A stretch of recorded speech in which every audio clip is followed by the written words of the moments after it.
Assalamu alaikum dear students. My name is Khurram Dad and I am your tutor for the subject of English 3. Uh, this particular book, it has 3 course codes. It is also titled as 1425. इसको 1425 भी कहते हैं. It is also titled as 9409.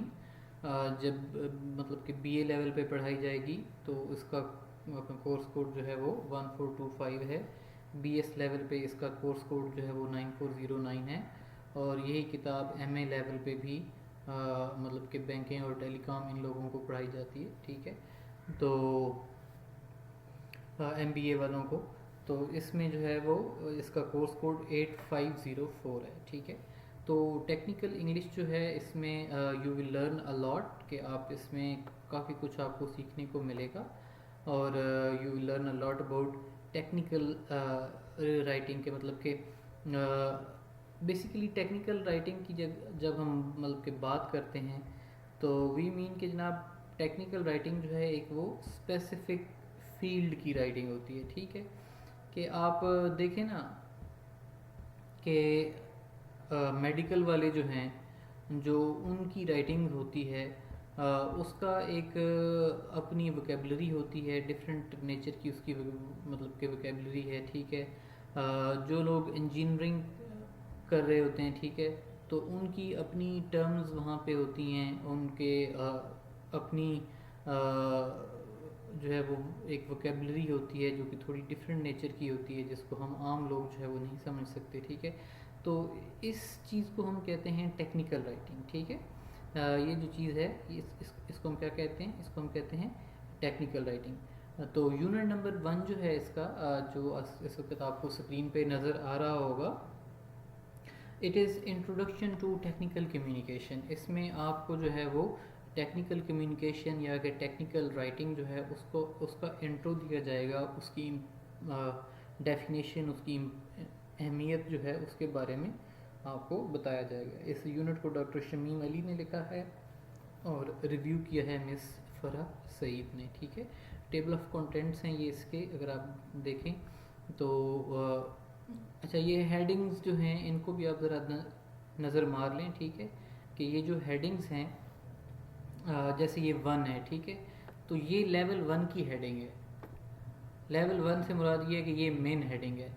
अब जो 1.1 आ गया, ठीक है, 1.1 का मतलब ये है कि ये इसका मेन तो जो है वो मतलब कि बेसिक कॉन्सेप्ट है, लेकिन ये उसकी सब हेडिंग है. ठीक है, मेन हेडिंग ये वाली 1 वाली है और ये 1.1, 1.2, 1.3, 1.4 और 1.5 इसकी सब हेडिंग्स हैं. ये इसकी अम्ब्रेला के अंदर आती हैं. ठीक है, अब आप देखें तो 1.5 जो है उसकी आगे मज़ीद सब हेडिंग्स हैं, 1.51, 1.52, 1.53, 1.54. ठीक है, यहाँ से बेसिकली मुझे आगाज़ नहीं करना चाहिए था, लेकिन ये चूँकि चीज़ जो है वो सामने आ गई, तो ये भी टेक्निकल राइटिंग का एक हिस्सा होती है. तो मैंने कहा कि आपको जो है वो इसका कॉन्सेप्ट भी साथ साथ मैं मतलब के दे दूँ. तो ये जो 1 है ये it is called level 1 heading. ठीक है, इसको मैं साथ लिख भी देता हूँ ताकि इसको समझ लें आप. ठीक है, it is called level 1 heading. और ये 1.1 जो है it is called level 2 heading. ठीक है, ये सब हेडिंग है. और ये 1.51 जो है कि 1.5 जो है उसकी मज़ीद जो चीज़ें डिस्कस की गई हैं, it is called level 3 heading. ठीक है, तो ये 3 लेवल्स हैं जो कि यहाँ पे अब आप जो है वो इसके अंदर मज़ीद लेवल 4 पे भी जा सकते हैं, लेकिन यूजुअली जो है वो लोग ऐसे लेवल 3 से आगे नहीं जाते. ठीक है, तो इंशाल्लाह you will understand and you will learn a lot of things, कि आपको बेतहाशा चीज़ें जो हैं वो इसमें सीखने को और देखने को मिलेंगी. ठीक है, तो फर्स्ट ऑफ ऑल जी हम इसकी डेफिनेशन पे आते हैं. ये इसका पेज नंबर 1 है बुक का. बुक्स अगर आपके पास नहीं है तो काइंडली जो है वो डाउनलोड कर लें इसको. First of all we have definition of technical writing. Technical writing होती क्या है, तो टेक्निकल राइटिंग की डेफिनेशन यहाँ पे जो है जो बुक के अंदर लिखी गई है, it is writing that aims to get the work done to change people by changing their way they do things, ठीक है। बेसिकली बेटा टेक्निकल कम्युनिकेशन जो है ये दो इदारों के बीच में जो है मतलब कम्युनिकेशन जो है, या मतलब गवर्नमेंटल ऑर्गेनाइजेशंस या गवर्नमेंट के जो दो इदारे हैं या दो जो मतलब के बिजनेसमैन हैं वो जो उनके बीच में जितनी भी कम्युनिकेशन होती है वो यूजली रिटन फॉर्म में होती है, ऑरल फॉर्म में यानी कि स्पोकन फॉर्म में ये कम्युनिकेशन नहीं होती। तो इसको जो है वो हम टेक्निकल राइटिंग बोलते हैं, ठीक है।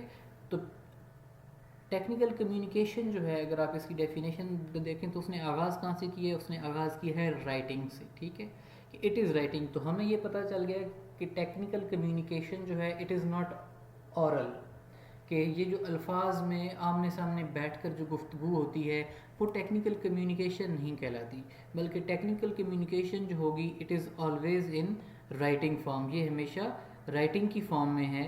और ये राइटिंग की फॉर्म में इस वजह से होती है ताकि रिकॉर्ड रहे, क्योंकि जो भी कम्युनिकेशन बिटवीन दी ऑर्गेनाइजेशंस होती है उसका रिकॉर्ड रखना बहुत ज़रूरी होता है, ठीक है। तो रिकॉर्ड रखने के लिए जो मतलब कम्युनिकेशन है इट इज़ टेक्निकल कम्युनिकेशन, वो हमेशा रिटन फॉर्म में की जाती है, उसको ओरल फॉर्म में नहीं किया जाता, ठीक है। दूसरी बात ये होती है कि ऑर्गेनाइजेशंस जो होती हैं या जो इदारे हैं या जो डिफरेंट कंपनीज़ हैं उनकी आपस में जो ऑर्गेनाइजेशन जो आपस में कम्युनिकेशन है वो होती ही रिटन फॉर्म में। मतलब कि टेलीफोनिक अगर बात हो भी सही कोई तो उस बात को भी इन रिटन जो है वो दोबारा कन्वे किया जाता है for the sake of record keeping and in order to avoid confusion and misunderstanding, ठीक है। दूसरी बात इससे रिलेटेड ये है कि जनाब औरल कम्युनिकेशन या मतलब कि वर्बल कम्युनिकेशन जो है कि अल्फाज में बातें क्यों नहीं करते दो इदारे या दो बिजनेसमैन आपस में, उसकी रीज़न ये है कि उसको डॉक्यूमेंट करना यानी कि उसका रिकॉर्ड रखना बहुत मुश्किल होता है। कि लेट्स सपोज कि आपने जो है वो ज़बानी कलामी गुफ्तगू जो है उसका अगर आपने रिकॉर्डिंग उसकी कर भी ली है तो recording is not enough, recording गुम जाती है। तो रिकॉर्डिंग को उसके बाद आपको क्या करना पड़ेगा, ट्रांसक्राइब यानी कि अल्फाज की फॉर्म में पेपर के ऊपर लिखना पड़ेगा। तो बजाय इसके कि आप पहले दो लोगों को गुफ्तगू करने दें, उसके बाद उनकी गुफ्तगू की रिकॉर्डिंग प्लेबैक करें और फिर एक बंदा जो है वो उसको बैठ कर लिखे और फिर एक बंदा उसको मैच करे कि इसमें कोई गलती नहीं हुई, तो इसमें तो बहुत ज़्यादा वक्त और बहुत ज़्यादा एनर्जी जो है वो ज़ाया होती है और उसके ऊपर ख़र्चा भी आता है। तो इस चीज़ को अवॉइड करने के लिए सिरे से जो टेक्निकल कम्युनिकेशन है it is done in the written form, ठीक है। इसको जो है वो ओरल फॉर्म में किया ही नहीं जाता, ठीक है। जो दूसरा अहम हिस्सा था इस डेफिनेशन का, जो कि डेफिनेशन ऊपर बताई गई है कि नंबर 1 पे तो था कि राइटिंग, कि टेक्निकल कम्युनिकेशन जो है इट इज़ राइटिंग, ठीक है। जो दूसरा हिस्सा है it aims to get the work done to change people by changing the way they do things, कि ये जो टेक्निकल कम्युनिकेशन होती है इसका मकसद क्या होता है, इसका मकसद होता है चीज़ों को सर अंजाम देना, काम करना, टू चेंज पीपल।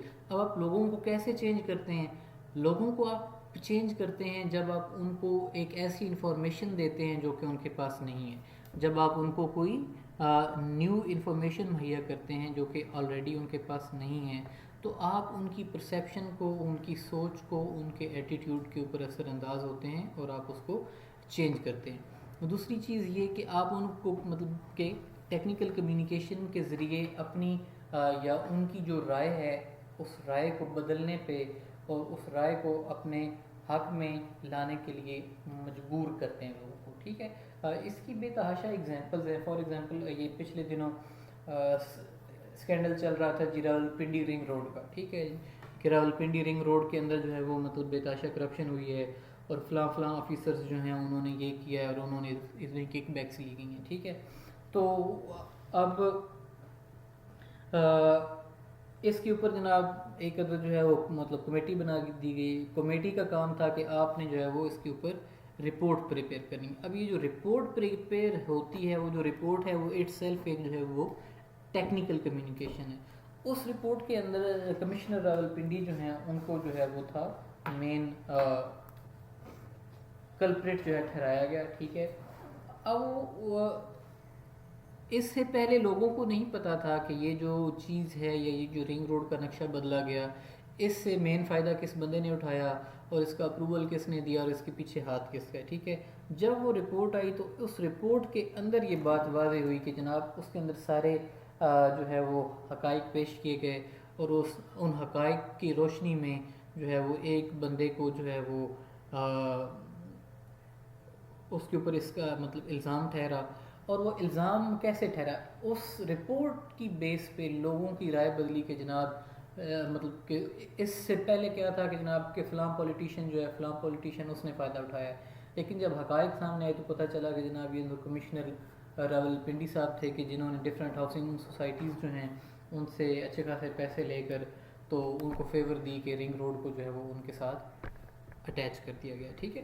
तो ये टेक्निकल कम्युनिकेशन जो है ये लोगों को कन्विंस करती है, लोगों की जो राय है वो मतलब कि बदलती है और लोगों से फेवर जो है वो हासिल की जाती हैं टेक्निकल कम्युनिकेशन के ज़रिए, तो लोगों को मतलब कन्विंस करने के बाद, ठीक है। इसके बाद हमें कुछ जो है वो थॉट पैटर्न के बारे में बताया गया है कि सोच जो होती है वो टेक्निकल कम्युनिकेशन पे माशरती सोच जो है वो टेक्निकल कम्युनिकेशन के ऊपर जो है वो बहुत ज़्यादा असरअंदाज होती है, ठीक है। कि फॉर एग्ज़ाम्पल यूएस जो है यानी कि अमरीकी जो हैं उनकी जो सोचने का अंदाज़ है, उनके सोचने का अंदाज़ साइंटिफिक है। साइंटिफिक अंदाज से मुराद क्या है, काज एंड इफ़ेक्ट पैटर्न। ये तो आपने इंग्लिश 1 में पढ़ा है, ठीक है, जो 9407 का या फिर 1423 का कोर्स है आपका, उसमें काज एंड इफ़ेक्ट आपने पढ़ा। तो अमरीकी जो हैं उनकी सोच जो है या उनके सोचने का जो अंदाज़ है वो चीज़ों की वजूहात ढूंढते हैं। वो वजूहात और असरात जो हैं उसके हवाले से उनकी सोच है, या फिर दूसरी उनकी सोच ये है प्रॉब्लम सॉल्विंग मेथड, कि वो मसाइल जो हैं उनका हल तलाश करते हैं कि मसले को हल कैसे किया जाए। फॉर एग्ज़ाम्पल हमारे यहाँ आप देखें कि एग्रीकल्चर का काम कितना मुश्किल है, अब लोग जो है वो एग्रीकल्चर की फील्ड में मजदूरी करने से कतराते हैं, ठीक है। अब वहाँ पे जब उनको ये मसाइल आते हैं तो वो अपनी सोच को उन्होंने चेंज किया, उन्होंने कहा कि भाई मसला है, ठीक है, अब हमें सिर्फ यही नहीं सोचते रहना कि ये मसला उजागर हो रहा है, बल्कि हमने इस मसले को हल करना है। तो उन्होंने अब आप देखें कि वो हर चीज़ का जो है वो रिपोर्ट बनाते जा रहे हैं, इवन कि सब्जियां तोड़ने के लिए, फ्रूट्स तोड़ने के लिए उन्होंने जो है वो रोबोट्स बना लिए हैं, काश्तकारी करने के लिए, बीज बोने के लिए रोबोट बना लिए हैं उन्होंने। तो वो हर चीज़ का जो है वो मसले का हल सोचते हैं। इसके बरक्स जो है वो चाइनीज़ सोच के बारे में हमें बताया गया कि उनकी जो सोच है वो ये है कि वो जो इंडिविजुअल है या जो एक शख्स है उसको अहमियत नहीं देते, बल्कि वो ऑन द होल एक पूरा मुआशरा जो है वो उसको अहमियत देते हैं, और वो ये समझते हैं कि एक इंडिविजुअल जो है वो मुआशरे को तब्दील नहीं कर सकता, ठीक है। तो ये कुछ थोड़ा सा सोच के बारे में आपको मतलब कि बताया गया है, ठीक है। तो अमरीकी जो हैं जिन्होंने ये मतलब कि टेक्निकल कम्युनिकेशन इन्वेंट की है, उनका जो बेसिक पर्पस है या बेसिक जो मकसद है वो ये है, वो ये कहते हैं कि भाई जब कभी भी आप जो है वो फॉर्मल यानी कि जो रस्मी माहौल होता है, यानी कि बिज़नेस का माहौल जो है या जो मतलब गवर्नमेंट का या गवर्नमेंट के इदारों का जो माहौल है, उसके अंदर जब कभी भी आपने गुफ्तगू करनी है तो आप जो है वो आएँ बाएँ शाएँ ना करें। आएँ बाएँ शाएँ से क्या मुराद है कि आप जो है वो इधर उधर की बातें ना छोड़ें, बल्कि वो ये कहते हैं कि जनाब के that the direct method is best, कि जो सबसे अच्छा तरीक़ाकार है वो ये है कि आप सीधी बात करें। काज यानी कि वजूहात क्या हैं, उसके असरात क्या हैं और इस मसले को हल कैसे किया जा सकता है, या फिर अगर मसला है तो उस मसले का हल क्या है वो बयान करें। ये ना करें कि जनाब ये हो गया तो वो हो गया तो ये हो गया, इस चीज़ से कोई फ़र्क नहीं पड़ता। तो वो ये कहते हैं कि स्टेट द मेन पॉइंट, कि सीधी सीधी बात करें और जितने मतलब कि कम से कम अल्फाज में आप मतलब कि बात कर सकते हैं उतनी कम से कम अल्फाज में आप अपनी बात जो है उसको कन्वे करें और उस बात को सपोर्ट करें with the help of the facts, कि उसके पीछे हकायक रखें। जैसे मैंने आपको ऊपर जिक्र किया कि ये अपने कमिश्नर जो रावलपिंडी हैं उनके ऊपर वो जो इल्ज़ाम लगा कि आपने रावलपिंडी रिंग रोड जो है उसका नक्शा चेंज किया, ठीक है। तो वो अब इल्ज़ाम ऐसे नहीं लगा, उसके पीछे जो है वो हक़ाइक़ देखे गए ना कि जनाब कि ये तो फ़लाँ फ़लाँ फ़लाँ सोसाइटी जो है उसने इससे फ़ायदा उठाया है, और ये जो सोसाइटीज़ हैं इनका तो किसी सियासतदान से कोई ताल्लुक़ ही नहीं है, ये तो सारी सोसाइटियाँ बिजनेसमैन की हैं, तो ये सियासतदानों पे इल्ज़ाम कैसे लग रहा है। तो फिर बाद में उसकी रिसर्च की गई, थोड़ा पता चला, तो पता चला कि जनाब इसके डिज़ाइन बदलने के ऊपर जो है वो ढेर सारी करप्शन जो है वो की गई है, पैसा इसके ऊपर बनाया गया है, और वो एक मतलब गवर्नमेंट ऑफिसर जो हैं उनकी जानिब से ये काम किया गया। ठीक है, आगे हम आते हैं जनाब के रेंज ऑफ टेक्निकल कम्युनिकेशन। अब इंट्रो आपको पता चल गया, डेफिनेशन पता चल गई कि technical communication is in the form of writing, और उसका मकसद क्या होता है, हक़ाइक़ बयान करना, और हक़ाइक़ बयान करने के बाद लोगों को इंफॉर्मेशन मुहैया करना, और लोगों की सोच जो है उसको तब्दील करना, या फिर लोगों को गाइडेंस मुहैया करना। ठीक है, तो टेक्निकल जो राइटिंग है उसकी डिफरेंट टाइप्स हैं। डिफरेंट टाइप्स में क्या क्या आता है, नंबर 1 पे एनुअल रिपोर्ट। एनुअल रिपोर्ट से मुराद क्या होता है कि जो कंपनियां होती हैं जो कि बिज़नेस करती हैं वो हर साल अपनी सालाना कारकर्दगी के ऊपर एक जो है वो रिपोर्ट लिखती हैं, उसको हम कहते हैं एनुअल रिपोर्ट। तो ये जो एनुअल रिपोर्ट है it is called technical writing. इसके अलावा किताबें भी हो सकती हैं टेक्निकल राइटिंग पे मुश्तमिल। ठीक है, किताबों से मुराद ये है कि जो स्पेसिफिक फील्ड की किताबें हैं, फॉर एग्जांपल आप अगर कोई मेडिकल की किताब उठा लें, एनाटॉमी पे आप अगर कोई किताब उठा लें, तो उसमें इतनी डिफ़िकल्ट किस्म की टर्म्स होंगी कि हमें उसकी समझ ही नहीं आएगी। फॉर एग्जांपल लॉ की आप कोई किताब उठा लें, या अगर आपको कोई मतलब कि कानूनी जजमेंट जो है उसको आप उठा लें, तो उसमें इस किस्म की टेक्निकल टर्म्स यूज़ की गई होती हैं कि जिनका हमें नहीं पता होता। ठीक है, तो ये जो किताबें हैं जो कि डिफरेंट वेरियस फील्ड के साथ रिलेटेड होती हैं वो टेक्निकल कम्युनिकेशन में आती हैं। इसके अलावा computer hardware guides, mobile guides, documentation sets, hardware software combination guides, information material, magazines, newsletters, non computer equipment guides कि जितना भी आपका इलेक्ट्रॉनिक का इक्विपमेंट है, जब कभी भी आप कोई न्यू चीज़ खरीदते हैं तो उसमें से एक छोटा सा वाइट कलर का बुकलेट निकलता है, और वो बुकलेट के ऊपर लिखा होता है यूज़र मैनुअल।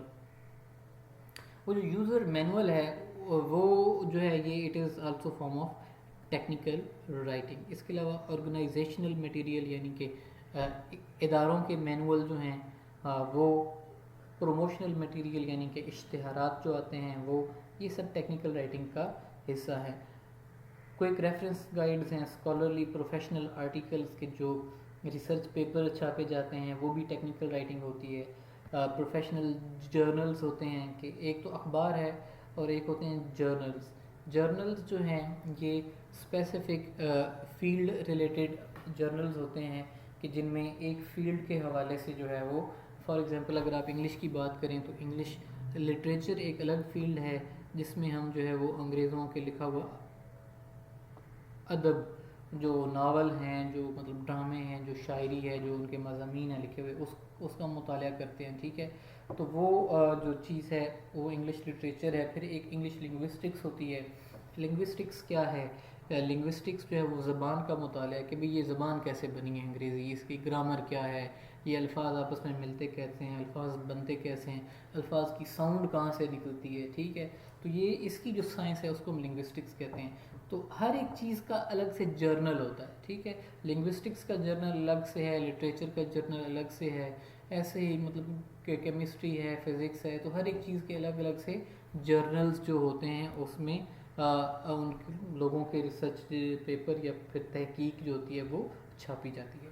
इसके अलावा टेक्निकल रिपोर्ट्स हो गया, ट्रेड न्यूज़ आर्टिकल्स हो गए, और इसके अलावा आपका ट्रेनिंग मटेरियल जो है वो जो है ये सारी की सारी फॉर्म जो हैं they are part of technical writing. ठीक है, इसके बाद है जी इंपॉर्टेंस ऑफ टेक्निकल कम्युनिकेशन 1.2 की। ये जो टेक्निकल कम्युनिकेशन है इसकी अहमियत क्या है। ठीक है, तो the importance of technical communication can be understood in the way the people communicate every day through emails, they write letters of different kind for different purposes.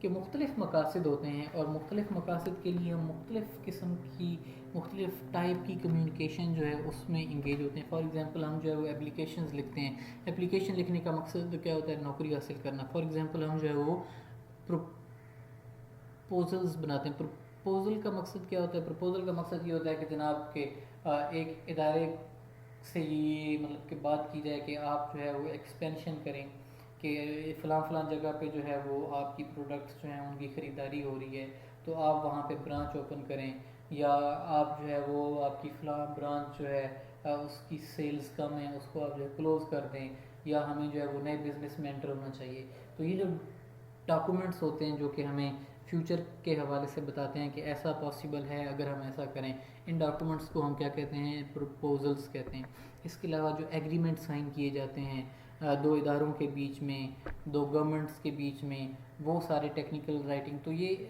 जो टेक्निकल राइटिंग है इसकी अहमियत जो है वो बहुत ज़्यादा है, ठीक है। और टेक्निकल राइटिंग एक्सपर्ट्स जो हैं वो आपको जो है वो ऐसा रगड़ा देते हैं कि आप जो है वो फॉर एग्ज़ाम्पल जो इंडिया और पाकिस्तान का जो सिंध तास्क का मतलब मुआहदा है ना, ठीक है, उसमें सिर्फ जो उनका इंडियंस का टेक्निकल राइटर था उसने एक वर्ड ऐड कर दिया, ठीक है। और वो एक वर्ड जो है उसकी वजह से हमारा पूरा क्लेम ही ख़त्म हो गया इंडस के ऊपर ना, ठीक है। कि उसने ये कहा कि जनाब के इंडिया जो है वो जो सरप्लस पानी है, यानी कि जो हमारी ज़रूरत से ज़्यादा का पानी है उसका रास्ता नहीं रोकेगा। अब वो एक सरप्लस का जो वर्ड है, वो एक वर्ड जो है उसने बेड़ा गर्क कर दिया। अब वो ये कहते हैं कि ये जो पानी दरिया में आ रहा है ये सरप्लस नहीं है, ये हमारी ज़रूरत है। अगर ये फालतू होता तो हम आपको दे देते हैं मायदे में सरप्लस का, यानी कि फ्लोइंग वाटर का जो है वो लिखा हुआ है कि जनाब जो फालतू पानी होगा वो हम आपको देंगे।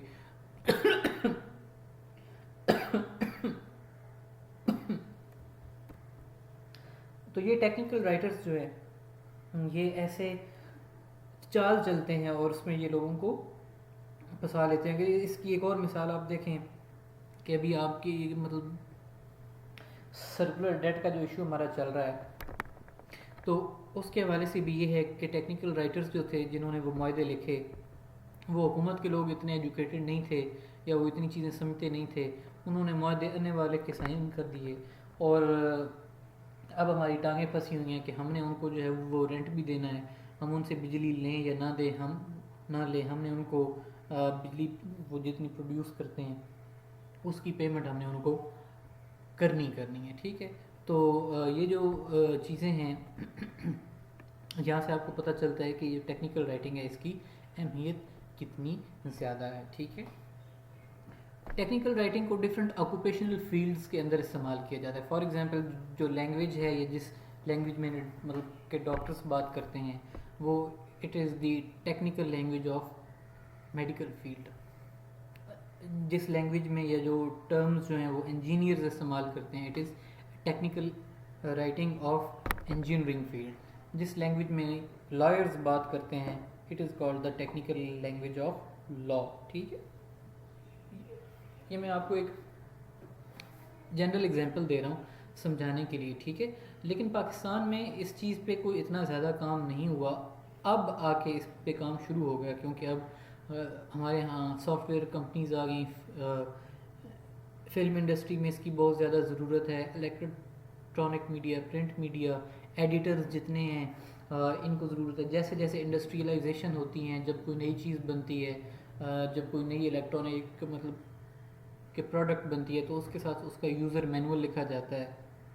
जब कभी भी आप कोई नया टीवी ख़रीदें, कोई लैपटॉप ख़रीदें, मोबाइल ख़रीदें, इवन कि आप जूसर ख़रीदें, तो उसके अंदर उसका यूज़र मैनुअल मौजूद होता है जिसमें गाइड जो है वो किया जाता है कि ये इसके पार्ट्स हैं, इस पार्ट का ये नाम है, इस पार्ट का ये नाम है, सबसे पहले आपने ये करना है, उसके बाद ये करना है, उसके बाद ये करना है। तो वो जो यूज़र मैनुअल लिखने वाला बंदा है he is called the technical writer. और वो अगर टेक्निकल राइटर अच्छे तरीके से आपको बात नहीं समझाएगा तो आप जो है वो प्रोडक्ट्स को अच्छे तरीके से इस्तेमाल नहीं कर पाएंगे। अगर आप इस्तेमाल नहीं कर पाएंगे तो आप उस कंपनी की प्रोडक्ट्स को नहीं ख़रीदेंगे। तो जितनी भी कंपनीज़ हैं उनके लिए टेक्निकल राइटर्स जो हैं वो बहुत ज़्यादा अहमियत रखते हैं, ठीक है। पर्टिकुलरली मतलब कि बैंकिंग की फील्ड में, टेलीकॉम इंडस्ट्री की फील्ड में, हर जगह पे जो है वो यूज़र गाइड्स और जो है वो रिपोर्ट्स और मतलब के ब्रोशर जो हैं ये चीज़ें लिखी जाती हैं और ये चीज़ें छापी जाती हैं। इसके बाद है जी इम्पैक्ट ऑफ टेक्निकल राइटिंग के टेक्निकल राइटिंग के असरात क्या हैं। तो टेक्निकल राइटिंग जो है इसको इस्तेमाल किया जाता है कंज्यूमर्स और जो कंपनी है उसके दरमियान फासला जो है उसको रिड्यूस करने के लिए, उसको मैनेज करने के लिए, उसको कम करने के लिए टेक्निकल राइटिंग जो है इसका इस्तेमाल किया जाता है। जो टेक्निकल राइटर्स होते हैं वो यूज़र मैनुअल बनाते हैं, और यूज़र मैनुअल के अंदर इंफॉर्मेशन जो है वो सादा से सादा अल्फाज के अंदर मतलब के कन्वे की जाती है टू दी पीपल।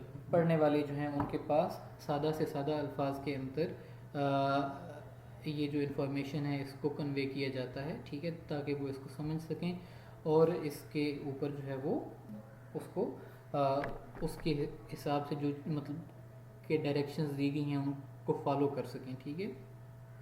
तो आजकल जो है वो जब हम कोई नई चीज़ लेकर आते हैं तो ऑब्वियसली उसको इंस्टॉल करने के लिए उसकी यूज़र गाइड जो है वो हमें उसको देखना पड़ता है। अगर यूज़र गाइड अच्छे तरीके से नहीं लिखी गई तो हम वो चीज़ प्रॉपरली इंस्टॉल नहीं कर पाएंगे, या हम उसका कोई एक पार्ट जो है वो गलत लगा देंगे और उसके नतीजे में वो आपकी प्रोडक्ट जो है वो तबाह हो जाएगी, ठीक है। इसके बाद 1.5 में क्या है कि major traits of technical communication के टेक्निकल कम्युनिकेशन जो है उसकी खसूसियात कौन कौन सी होती हैं, ठीक है।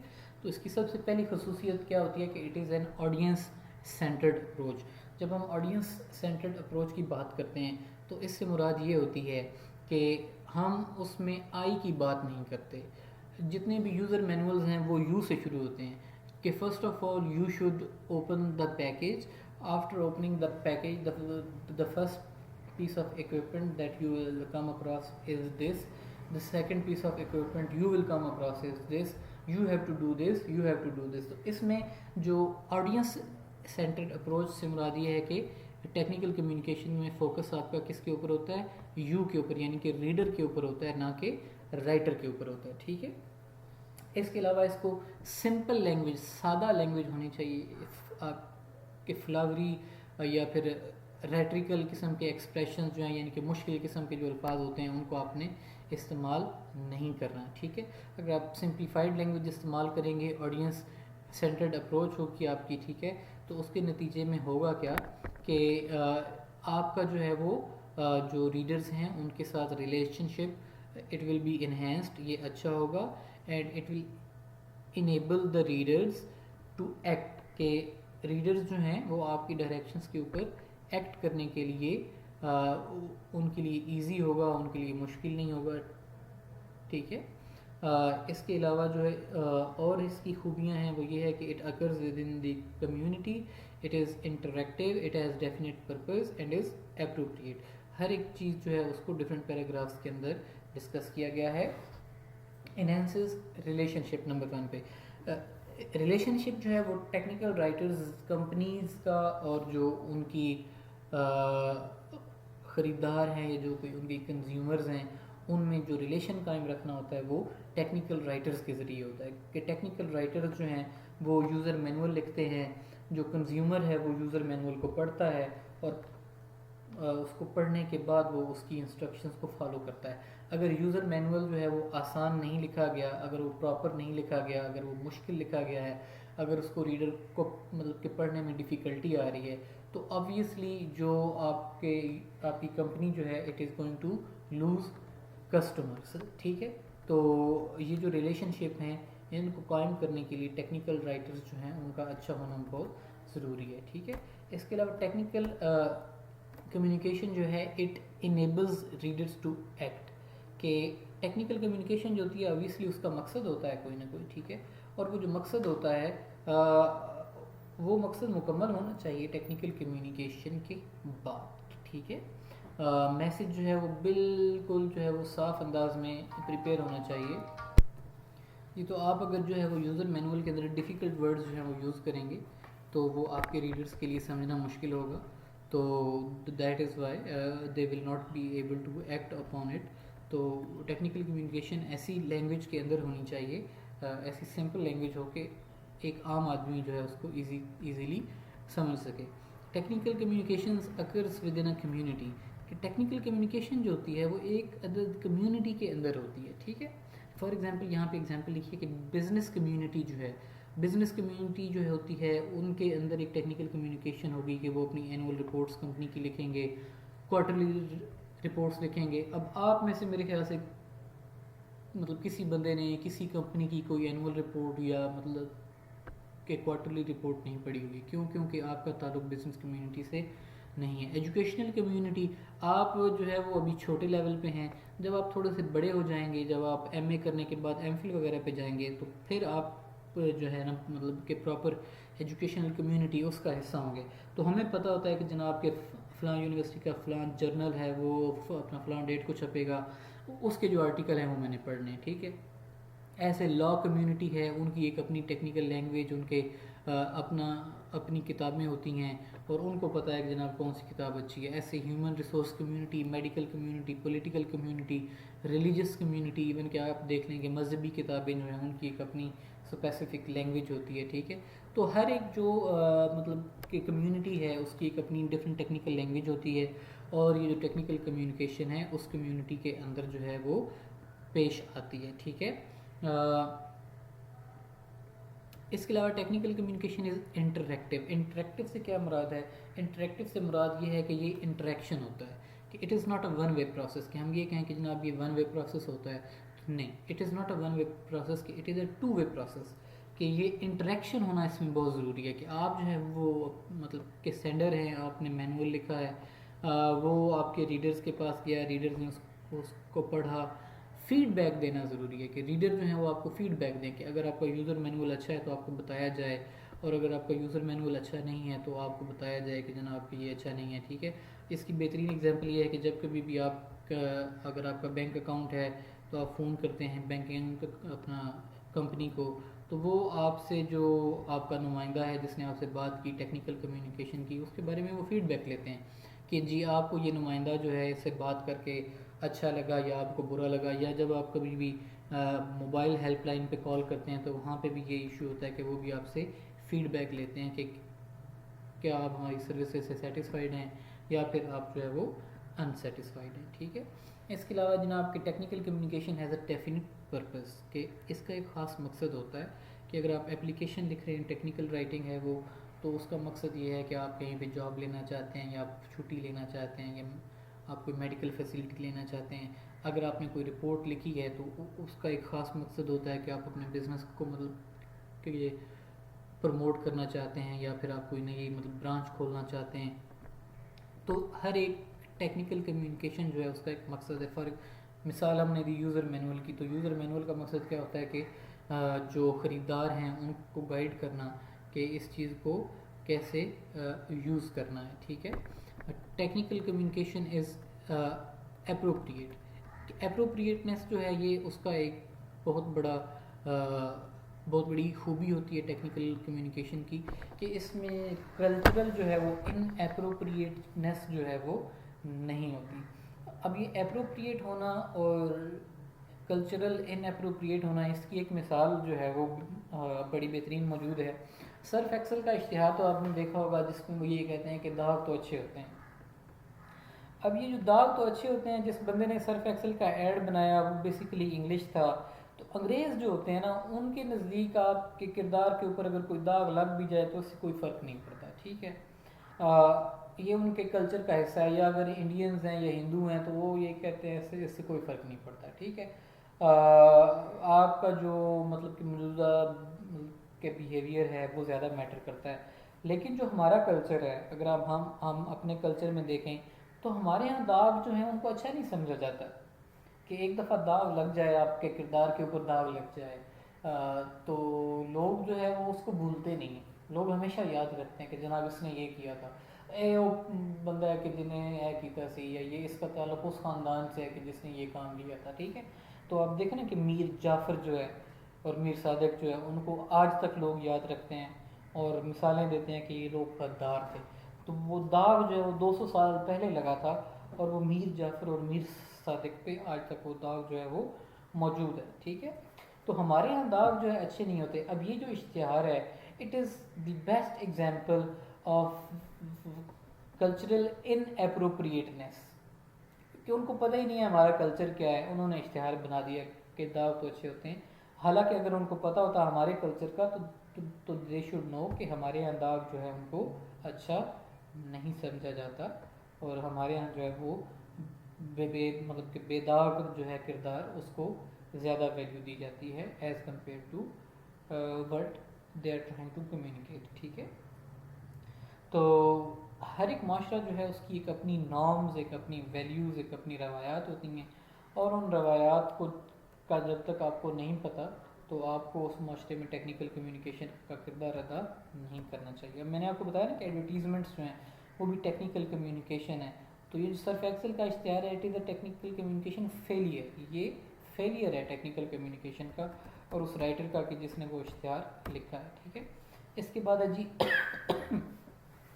ऑर्गेनाइजेशन ऑफ टेक्निकल कम्युनिकेशन, कि टेक्निकल कम्युनिकेशन जो होती है इसको क्या किया जाता है, ऑर्गेनाइज किया जाता है। कि फ़र्स्ट ऑफ ऑल आप सबसे पहले डेटा इकट्ठा करते हैं, ठीक है। डेटा जब आप इकट्ठा कर लेते हैं, कलेक्ट कर लेते हैं, तो डेटा कलेक्ट करने के बाद जो नेक्स्ट स्टेप होता है आप उसको ऑर्गेनाइज करने से मुराद क्या है, ऑर्गेनाइज करने का मतलब क्या है। ऑर्गेनाइज करने का मतलब ये है कि हम इसको तरतीब देते हैं, हम इसको सीक्वेंस देते हैं। We put it in a sequence कि first of all, secondly, thirdly, fourthly, fifthly, और जैसे मैंने आपको एग्जांपल्स दी ऊपर, वो जो जब हम इस when we were looking at the outline of this chapter, तो मैंने आपको बताया कि लेवल 1 की हेडिंग, लेवल 2 की हेडिंग, लेवल 3 की हेडिंग, ठीक है। तो हम जो है वो ऑर्गेनाइजेशन के अंदर ये जो लेवल्स ऑफ हेडिंग्स हैं इनको हम यूज़ करते हैं, और उसको यूज़ करने के बाद हम जो है वो इस चीज़ को अकॉर्डिंगली बनाते हैं, ठीक है। कि हम उसको ऐसे ऑर्गेनाइज करते हैं कि बंदे को स्टेप बाय स्टेप जो सारा प्रोसेस है वो समझ आ जाए, ठीक है बेटा। तो उम्मीद है यहाँ तक आपको समझ आ गई होगी। If you have any question please feel free to ask.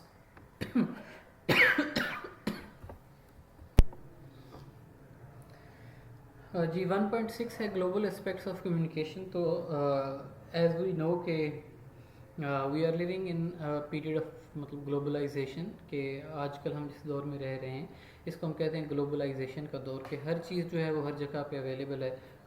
Particularly with the advent of internet, जब से इंटरनेट आया है तो अक्रॉस कंट्रीज़ मतलब ममालिक के बीच में जो लोगों के रवाबित हैं उनमें बेपनाह इजाफा हुआ है, और लोग जो है वो आपस में रब्ता उनका और लेन देन, और एक मुल्क की कंपनीज़ दूसरे मुल्क की कंपनीज़ जो है वो ओवरऑल जो है वो अब आपके पास मल्टीनेशनल मतलब के कॉरपोरेशंस आ गई हैं, कि एक ही प्रोडक्ट ऐसी है जो कि पूरी दुनिया में आपको हर मुल्क में, फॉर एग्जांपल आप मशरूब में पेप्सी और मतलब के कोका कोला देखें, तो वेर एवर यू मतलब गो तो आपको ये चीज़ जो है वो मिलती है। तो ये जो चीज़ है कि हर चीज़ हर जगह अवेलेबल है, इसको हम कहते हैं ग्लोबलाइजेशन। कि आपकी कंपनीज और आपका इंटरेक्शन, आपका लेन देन जो है वो अपने मुल्क के अंदर तक महदूद नहीं है, बल्कि अक्रॉस बॉर्डर, यानी कि एक बॉर्डर से लेके एक मुल्क से दूसरे मुल्क में आपका जो इंटरेक्शन और आपका कम्युनिकेशन जो है वो होता है। और ऐसे कम्युनिकेशन को सर अंजाम देने के लिए जो टेक्निकल राइटर्स हैं उनकी जॉब जो है वो और ज़्यादा अहमियत इख्तियार कर जाती है, ठीक है। क्योंकि जब कभी भी आप जो है वो टेक्निकल राइटिंग में जाते हैं, ठीक है, तो उसके अंदर जो है आपको जो जिस माशरे के बारे में आप बात करने जा रहे हैं उस माशरे और उसके कल्चर का और उनकी लैंग्वेज का जो है वो लिहाज रखना होता है, ठीक है।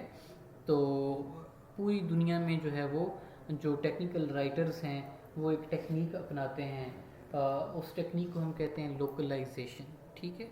लोकलाइजेशन का मतलब क्या होता है? लोकलाइजेशन का मतलब ये है कि इंटरनेशनल लेवल की चीज़ उठाना और उसको जो है वो अडॉप्ट करना लोकल कल्चर के मुताबिक, उसके रंग, उसके ग्राफिक्स, उसका टाइम, उसकी डेट का फॉर्मेट, यूनिट ऑफ मेजरमेंट जो है, करेंसी, सिंबल्स, उसको लोकल नीड्स और लोकल कल्चर के मुताबिक अडॉप्ट करना। अब ये कलर्स की बात जहाँ तक इसका ताल्लुक है, तो पीके मूवी आपने देखी होगी, उसमें जब वो पीके जाता है तो वो देखता है कि एक अदद हिंदू खातून है, उसने सफ़ेद रंग का लिबास पहना है और वो गाड़ी में बैठी है, तो वो उससे पूछता है कि तुम उदास दिखाई देती हो, उसे छेड़ने बात करने की कोशिश करता है, तो लोग उसे बताते हैं कि ये मतलब कि विधवा खातून है, बेवा है, और तुम उसको छेड़ रहे हो। तो उसके बाद वो आगे जाता है, तो वो मतलब कि वहाँ पे क्रिश्चियंस होती हैं, क्रिश्चियंस जो है वो उसने ब्राइड ने वाइट रंग का ड्रेस पहन रखा होता है, तो वो उसे कहता है कि आपका पति भी मर गया, अभी विधवा है, तो वही कहती है कि शादी का ड्रेस है, मॉर्निंग का, यानी कि जो अफसोस का लिबास होता है वो मतलब कि ब्लैक होता है, आगे वो जाता है तो उसको 3-4 खवातीन जो है वो बुरके में मिलती हैं, तो वो ये कहता है कि आपके पति मर गए हैं क्योंकि आपने मतलब कि ब्लैक लिबास पहना है। तो वो उनका जो हस्बैंड है वो उनके साथ चल रहा होता है, तो उसको तो ये मतलब कि कल्चरल मिसअंडरस्टैंडिंग जो है वो बहुत ज़्यादा होती है। ऐसे ही टाइम है, डेट है कि डेट में हम हमारे मुल्क का फॉर्मेट क्या है कि हम सबसे पहले जो है वो ये एक मेरे जानने वाले के साथ हुआ कि हमारे मुल्क में जो डेट का फॉर्मेट है वो ये है कि हम सबसे पहले डे लिखते हैं, उसके बाद मंथ लिखते हैं, उसके बाद ईयर लिखते हैं। यूएई का उनका वर्क वीज़ा था, वो वहाँ से वापस आए तो यूएई में जो है वो अमेरिकन फॉर्मेट अपनाया जाता है, और अमेरिकन फॉर्मेट ये है कि वो सबसे पहले मंथ लिखते हैं, फिर डेट लिखते हैं, और फिर जो है वो ईयर लिखते हैं। तो वो इसी कन्फ्यूजन के अंदर उनका वीज़ा जो था वो यहाँ पे एक्सपायर हो गया। जब उन्होंने एयरपोर्ट जाके रब्ता किया तो उनको बताया गया कि भाई ये तो डेट जो है आपने गलत पढ़ी है, ठीक है। इसके बाद है जनाब के रेडिकल लोकलाइजेशन। रेडिकल लोकलाइजेशन करनी पड़ती है टेक्निकल राइटर्स को। टेक्निकल राइटर्स जो हैं फॉर एग्जांपल के अगर आप इंग्लिश लैंग्वेज की ही बात करें तो इसमें भी जो है वो स्टैंडर्ड लैंग्वेज नहीं है, बल्कि जो अंग्रेज़ हैं उनके स्पेलिंग्स मतलब कि ब्रिटिश इंग्लिश जो है उसमें स्पेलिंग और प्रोनाउंसिएशन जो है वो डिफरेंट है। अमेरिकन इंग्लिश जो है उसमें स्पेलिंग और प्रोनाउंसिएशन डिफरेंट है। इंडियन इंग्लिश की अगर आप बात करें तो उसमें स्पेलिंग्स और प्रोनाउंसिएशन जो हैं वो भी थोड़े डिफरेंट हैं। इसके अलावा करेंसीज़ हैं तो अमेरिकन करेंसी जो है वो मतलब के डॉलर है, ब्रिटिश करेंसी जो है वो पाउंड स्टर्लिंग है। मेजरमेंट्स जो हैं वो भी अलग हैं, पाउंड्स में कुछ मेजर करते हैं, कुछ मतलब के किलोज़ में मेजर करते हैं। कहीं जगह पे किलोमीटर यूज़ होता है, कहीं जगह पे माइल यूज़ होता है। हम अपना टेम्परेचर जो है वो डिग्री सेंटीग्रेड में मेजर करते हैं। अमेरिकन जो हैं वो टेम्परेचर अपना फ़ॉरेन हाइट में मेजर करते हैं, ठीक है। तो ये जो चीज़ें हैं इनको जब कभी भी इंटरनेशनल के फर्म्स, अगर कोई अमेरिकन फर्म यहाँ पे आके काम करती है तो अगर उनको टेम्परेचर बताना है तो उनको डिग्री सेंटीग्रेड यूज़ करना पड़ेगा, हालांकि वो अपने मुल्क में फ़ारेनहाइट यूज़ करते हैं। करेंसी की बात होगी तो उनको यहाँ पे रुपये में बतानी पड़ेगी प्रोडक्ट की प्राइस, और जब वो अमेरिका में होंगे तो उनको वो प्राइस जो है वो डॉलर्स में बतानी पड़ेगी, ठीक है। तो रेडिकल लोकलाइजेशन जो है जब ये हम करते हैं तो इसमें कुछ चीज़ों का ख्याल रखना चाहिए। नंबर 1 पे एटिकेट्स का ख्याल रखना चाहिए। Approach toward time and distance जो है उसका हमें ख्याल रखना चाहिए। Rate and intensity of speech, कि स्पीच जो है बात करने का अंदाज़ जो है उसका ख्याल रखना चाहिए कि लोकल कल्चर में बात करना, जैसे पंजाबी हैं अगर, ठीक है, तो जो ठेठ पंजाबी हैं जब वो आपस में बात कर रहे होते हैं तो ऐसे लगता है कि वो लड़ रहे हैं आपस में, ठीक है। और जो उर्दू स्पीकिंग बंदा होगा तो वो देखेगा तो यार ये इतने सख्त कुरख्त लहजे में बात कर रहे हैं, ऐसे लगता है ये एक दूसरे को कत्ल कर देंगे। लेकिन पंजाबियों के लिए वो जो है वो नॉर्मल अंदाज है बात करने का, ठीक है। सिंबल्स का जो रोल है कि सिंबल्स जो होते हैं वो बहुत ज़्यादा अहमियत रखते हैं, ठीक है। इसके अलावा local symbols of economic, religious and society के, फॉर एग्जांपल अगर आप इंडिया में हैं तो आपको गाय जो है उसकी जो अहमियत है उसका ख्याल रखना चाहिए। अगर आप जो है वो वहाँ पे मतलब गाय के ख़िलाफ़ को इनअप्रोप्रिएट बात करेंगे तो लोग जो है वो आपसे नाराज़ हो जाएंगे, एनॉय हो जाएंगे, ठीक है। और ऐसे ही बाकी ममालिक हैं, हर जगह पे हर चीज़ जो है हमारे यहाँ किताबों को जो है वो मुक़द्दस जो है वो समझा जाता है। फॉर एग्ज़ाम्पल हम कुरान पाक को हमेशा घर में सबसे ऊंची जगह पे रखते हैं, लेकिन ये जो अंग्रेज़ हैं या जो हिंदू हो गए ये अपनी मजहबी किताबों की इतनी वैल्यू नहीं करते। इनके यहाँ वो जो मतलब कि बाइबल है या जो हिंदुओं की रग वेद्स हैं तो वो एक आम किताब की तरह हैसियत रखते हैं, वो उसको नीचे भी रख सकते हैं, टेबल पे भी रख सकते हैं। तो ये कल्चरल अंडरस्टैंडिंग्स होती हैं जिनको हमें समझना चाहिए टेक्निकल राइटर्स को। The way people go about solving problems, और मसाइल का हल ढूंढना जो है इसका भी हर एक कल्चर में अपना अपना तरीक़ाकार होता है, ठीक है। हमारे यहाँ जो है वो मसाइल का हल जो है लड़ाइयों से ढूंढा जाता है, और जो अंग्रेज़ हैं वो जो है वो गुफ्तगू करते हैं, बात करते हैं आपस में, और उनका मसाइल का हल ढूंढने का तरीक़ाकार ये है, ठीक है। इसके अलावा जो है टेक्निकल राइटर्स जो हैं they should not exhibit cultural bias, कि कल्चरल बाइसनेस जो है वो उनके अंदर नहीं होनी चाहिए। कल्चरल बाइसनेस अगर आपके अंदर होगी तो अगर आप कोई मैसेज कन्वे करना चाह रहे हैं तो आपके जो रीडर्स हैं वो उससे अनॉय हो सकते हैं। इसमें मैंने एग्जांपल दी हिंदुओं की कि आप वहाँ पर जो है वो काओ के बारे में जो है वो कोई इनअप्रोप्रिएट बात आप नहीं कर सकते, ठीक है। और इससे पहले सर्फ एक्सेल की एग्जांपल दी, वाइट मैंने ड्रेस की एग्जांपल दी, ठीक है। तो वो सारी चीज़ें जो हैं वो अगला मतलब जिस मुल्क में आप जो है वो भेजना चाह रहे हैं अपना यूज़र मैनुअल या जो कुछ भी है रिपोर्ट आप भेजना चाह रहे हैं तो उनके कल्चर का ख्याल आपको रखना चाहिए। The associations commonly made by one culture about some objects, symbols, words, ideas and the other areas mentioned above are not the same as those made by another culture for the same item, ठीक है। तो पीके की मिसाल दी आपको कि मैंने कि हिंदुओं के कल्चर में वाइट ड्रेस जो है वो ये अफसोस की निशानी है। क्रिश्चियन जो हैं वहाँ पे वाइट जो है वो हैप्पीनेस का कलर है, ठीक है। हमारे यहाँ जो रेड कलर है इसको जो है वो हैप्पीनेस का सिंबल समझा जाता है, खुशी का सिंबल समझा जाता है। अंग्रेज़ों के यहाँ रेड जो है ये लॉस का सिंबल है कि नुकसान हो गया है आपको, ठीक है। और तो ये इसके अलावा नीचे एग्जांपल्स लिखी हैं कि यूनाइटेड स्टेट्स अमेरिका के अंदर जैनिटर का वर्ड इस्तेमाल किया जाता है उस बंदे के लिए जो कि स्कूल में सफाई सुथराई का काम सर अंजाम देता है, मतलब वाशरूम साफ़ करता है, झाड़ू पोछा लगाता है, उसे हम कहते हैं जैनिटर। और ऑस्ट्रेलिया में आप चले जाएं तो यही जॉब जो है यही मतलब काम करने वाला बंदा जो है उसका नाम केयर टेकर है। अब हमारे यहाँ केयर टेकर जो है उसका मतलब होता है रखवाला, कि एक ऐसा शख्स के जिसने लोगों से काम करवाना होता है, मुंशी की सेंस में हम इस वर्ड को लेते हैं। लेकिन वहाँ पे केयर टेकर का मतलब ये है कि सफाई सुथराई करने वाला। अमेरिका में इसी शख्स का नाम जैनिटर है, ठीक है। इसके अलावा एक और मिसाल है, अफ्रीका में आप जाए ना तो वो जो ये ट्रैफिक सिंबल्स हैं वो उनको कहते हैं रोबोट। तो वहाँ पे लिखा होता है रोबोट अहेड के आगे, मतलब कि ट्रैफिक का सिंबल है। अब हमारे यहाँ हमारे कल्चर में या हमारी अंडरस्टैंडिंग के मुताबिक रोबोट जो है उसका मतलब कुछ और है कि एक कंप्यूटराइज मशीन है जो कि अपने तौर पे खुद जो है वो हरकत कर रही है, मूव कर रही है एक जगह से दूसरी जगह, ठीक है। तो आपको टेक्निकल राइटर्स जो हैं they should have this kind of knowledge, कि उनके पास इस किस्म का नॉलेज होना चाहिए, ठीक है। थिंकिंग पैटर्न की दोबारा बात आ गई कि जैसे आपको ऊपर बताया गया था पहले कि अमेरिका जो है वो जो अमेरिकन हैं उनकी सोच जो है वो साइंटिफिक है, मतलब काज एंड इफ़ेक्ट पैटर्न पे वो सोचते हैं, प्रॉब्लम सॉल्विंग एटीट्यूड है। बाकी जो हमारे ममालिक में आप देख लें या मतलब कि चाइना की एग्जांपल अगर आप देख लें तो वहाँ पे जो है everything not exist not alone, कि चीज़ें जो हैं वो अकेले नहीं बल्कि वो एक माशरे का हिस्सा है, ठीक है।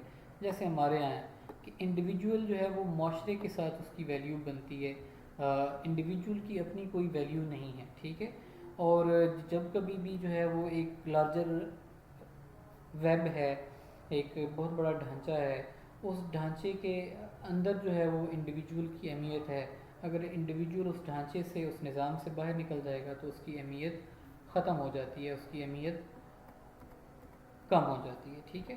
तो अमेरिकन अगर बात करेंगे तो वो कहेंगे कि I go to lunch every day. यहाँ पे जो आई है इसकी अहमियत ज़्यादा है कि सेल्फ की अहमियत है। चाइनीज़ बात करेंगे या हम बात करेंगे तो हम ये कहते हैं कि हर रोज़ मैं खाना खाता हूँ, ठीक है। तो यहाँ पे हर रोज़ यानी कि निज़ाम जो है उसकी अहमियत जो है वो ज़्यादा है। ये यानी कि हर दोपहर में मैं ये खाता हूँ, तो मैं जो है वो बाद में आता है और वो जो रूटीन है वो उसकी अहमियत ज़्यादा है, ठीक है। तो रोल्स ऑफ इंडिविजुअल के अमेरिका में इंडिविजुअलिज्म जो है एक शख्स जो है एक ज़ात जो है उसकी अहमियत ज़्यादा है। हमारे यहाँ ज़ात की अहमियत कम है और निज़ाम जो है उसकी अहमियत ज़्यादा है। जब इंडिविजुअल की इम्पोर्टेंस ज़्यादा होती है तो वो वहाँ पे सीधी सीधी बात करते हैं कि अमेरिका में अगर आपने जो है वो किसी को दरख्वास्त देनी है कि मैं आपसे मिलना चाहता हूँ तो वो आप एक लाइन का मेमो लिखते हैं कि I intend to see you, कि मेरा आपसे मिलने का इरादा है, please let me know the appropriate time when can I see you, कि आप मुझे कोई अप्रोप्रिएट सा वक्त बताएं, एक ऐसा वक्त जिसमें मैं आपसे मुलाकात कर सकता हूँ, ठीक है। तो वो, लेकिन जो हमारा कॉन्टेक्स्ट है कि अगर आप किसी से मुलाकात करना चाहें तो आपको पहले सियाको सबाक बताना पड़ता है कि आप कौन हैं, आप किस सिलसिले में मिलना चाहते हैं, और आखिर में आप जो है वो दरख्वास्त करते हैं कि अगर आप मुझे टाइम दें, मुनासिब टाइम दें, तो मैं आपसे आकर जो है वो मिलना चाहता हूँ, ठीक है। तो हमारे यहाँ इंडिविजुअल नहीं बल्कि माशरे की ज़्यादा अहमियत है, उनके यहाँ इंडिविजुअल की ज़्यादा अहमियत है, और उसी हिसाब से कल्चर जो है या बात करने का अंदाज़ जो है वो चेंज हो जाता है, और टेक्निकल राइटर्स जो हैं उनके पास ये सारा इल्म होना चाहिए। उसके बाद जनरल लोकलाइजेशन आ गई थी। जनरल लोकलाइजेशन के हवाले से डेट लिखने का format, currency, units of measurement जो हैं, इन चीज़ों को देखना पड़ता है कि डेट का फॉर्मेट, मैंने पहले भी आपको एग्जांपल दी कि अगर आप जो है वो अमेरिकन को देखें तो वो सबसे पहले जो है वो मंथ लिखते हैं, उसके बाद डेट लिखते हैं, उसके बाद वो ईयर लिखते हैं। हम सबसे पहले डेट लिखते हैं, उसके बाद मंथ लिखते हैं, उसके बाद ईयर लिखते हैं। इसके बाद करेंसी की बात आ गई तो हमारी करेंसी रुपी है, रुपी के अंदर जो है वो पैसाज होते हैं। अमेरिकन जो है करेंसी, उनकी करेंसी डॉलर्स है, और मतलब डॉलर जो है उसके अंदर पेनीज होती हैं, ठीक है, सॉरी सेंट्स होते हैं, ठीक है, डॉलर के अंदर सेंट्स होते हैं। और ब्रिटिश जो हैं उनकी करेंसी पाउंड है, पाउंड के अंदर पेनीज होती हैं, ठीक है, क्विड्स होते हैं, ठीक है। तो ये सारी चीज़ें हर एक मतलब करेंसी। इसके बाद यूनिट ऑफ मेजरमेंट आ गया कि लीटर में मेजर कर रहे हैं या कि किलो में मेजर कर रहे हैं, ठीक है, किलोमीटर में मेजरमेंट है या माइल में मेजरमेंट है, ठीक है। अमेरिकन जो हैं वो माइल में मेजर करते हैं, हम किलोमीटर्स में मेजर करते हैं। फ्रेंच जो हैं वो भी किलोमीटर में मेजर करेंगे। अब एक माइल और जो है वो उसका वो लेंथ में डिफरेंस है आपस में, ठीक है, ठीक है। तो इसके अलावा जो जो मतलब जनरल लोकलाइजेशन है उसके हवाले से ये है कि हमें स्लैंग्स, ईडियम्स, jargons और होमोफोन्स जो है इनको इस्तेमाल नहीं करना चाहिए। अगर हम इनका इस्तेमाल करेंगे तो इससे मिसकम्युनिकेशन जो है उसके बढ़ने का ज़्यादा खतरा है। अब ये चीज़ें होती क्या हैं, इनको मैं आगे जब ये हर एक की हेडिंग अलग से आएगी तो उसमें आपको समझाऊंगा, ठीक है। Culture specific references. Culture specific items are those that one uses every day to orientate oneself. These items are often so ingrained that they are invisible to people in the culture. They are just the way things are done, ठीक है। Time format की example आगे दोबारा, ठीक है, कि some countries they use month, date and year, the other countries they use date, month and year, ठीक है। तो अगर आपने कन्फ्यूजन को अवॉइड करना है तो you should not use this format के 01, 03, 20 जो है इसको आप you should not adopt this format, ठीक है। जो फॉर्मेट आपको अडॉप्ट करना चाहिए, you should write the month January 3, 2020। इसी वजह से आपसे कहा जाता है कि whenever you are writing an application और you are writing a letter, तो आपको ये फॉर्मेट जो है जिसमें मंथ का नाम हो, उसके बाद डेट हो और ईयर, इस फॉर्मेट को आप जो है वो फॉलो करें, ठीक है। After that we are going to talk about weights and measurements के in United States is one of the few countries that do not use metric system, कि जिसमें मेट्रिक सिस्टम का इस्तेमाल नहीं किया जाता। Most of the world travels in kilometres, कि जो दुनिया है ज़्यादातर वो अपने सफ़र को मेजर करती है किलोमीटर्स के। मैंने इतने किलोमीटर का सफ़र तय किया, मेजर्स इन ग्राम्स, और जो वेट है उसको ग्राम्स में, और जो लिक्विड है उसको लीटर्स में मेजर किया जाता है, ठीक है। और हॉट एंड कोल्ड यानी कि टेम्परेचर जो है उसको डिग्री सेल्सियस में मेजर किया जाता है। While it easy to interpret those weights and measurements one is familiar with, if one is not, the number can be very difficult to translate into common experience. Change mile to kilometre, Fahrenheit to Celsius, कि American जो हैं उनको पता चलता है, उनको इस बात का इल्म है कि 1 घंटे के अंदर हम 60 मील का सफ़र तय कर सकते हैं, ठीक है। लेकिन यूरोप में आप जाएं तो वहाँ पे मेजरमेंट होती है मतलब किलोमीटर्स में, तो वहाँ पे आप ये कहेंगे कि 1 घंटे के अंदर 96 किलोमीटर्स ऑलमोस्ट जो है उसका सफ़र तय किया जा सकता है, ठीक है। अमेरिका में ने 86 फ़ारेनहाइट जो है वो बहुत ज़्यादा गर्म है। और फ्रांस में अगर आप बात करना चाहें तो इसी टेम्परेचर को हम 35 डिग्री सेंटीग्रेड कहेंगे, और हमारे यहाँ भी यही डिग्री सेंटीग्रेड जो है इसी सिस्टम को फॉलो किया जाता है, ठीक है। सो switching between systems is difficult. One can help readers by performing the switch for them, ठीक है। तो लोगों के लिए, अब कोई अमेरिकन कंपनी है, उनकी अगर यूरोपियन ब्रांच है तो उनको डिस्टेंस को अगर मेजर करना है तो वो माइल्स में नहीं बल्कि किलोमीटर्स में करना पड़ेगा। टेम्परेचर को फ़ारेनहाइट में नहीं बल्कि डिग्री सेंटीग्रेड में करना पड़ेगा। और डेट का पैटर्न जो अमेरिकन का है उसको नहीं बल्कि यूरोपियन पैटर्न को फॉलो करना पड़ेगा, ठीक है। तो keeping in view all this we can understand कि टेक्निकल राइटिंग जो है वो एक बहुत ही अहम फील्ड है, और राइटर्स जो हैं, टेक्निकल राइटर्स जो हैं वो बहुत अहमियत रखते हैं। उनकी एक बहुत ही अहम जॉब होती है, और उनकी जॉब ये होती है कि दे should not let confusion arise in the mind of the people, कि जो रीडर्स हैं उनके जहन में कोई कन्फ्यूजन जो है वो पैदा नहीं होनी चाहिए, और अगर कोई कन्फ्यूजन है तो उसको दूर करना is the job of the technical writer, ठीक है। इसके बाद एक और चीज़, करेंसी, कि करेंसी जो है उसकी रिलेटिविटी भी कंट्री के साथ साथ चेंज होती जाती है, ठीक है। कि अगर आप अमेरिकियों की बात करें तो अमेरिकी अगर कहें कि जनाब कि ये मैंने एक चीज़ छोटी सी खरीदी है $10 की, अब अमेरिकियों के नज़दीक 10 मतलब कि $10 is not a big amount, ये बड़ी छोटी सी रकम है, हकीर सी रकम है ना $10। लेकिन अगर आप उसको उस करेंसी को कन्वर्ट करें इन पाकिस्तानी रुपीज़, तो आज के एक्सचेंज रेट के मुताबिक इट इज़ अराउंड 165 रुपीज़ का $1 है, ठीक है। तो आप कन्वर्ट कर लें तो ये 1600 to 1700 रुपीज़ बनते हैं।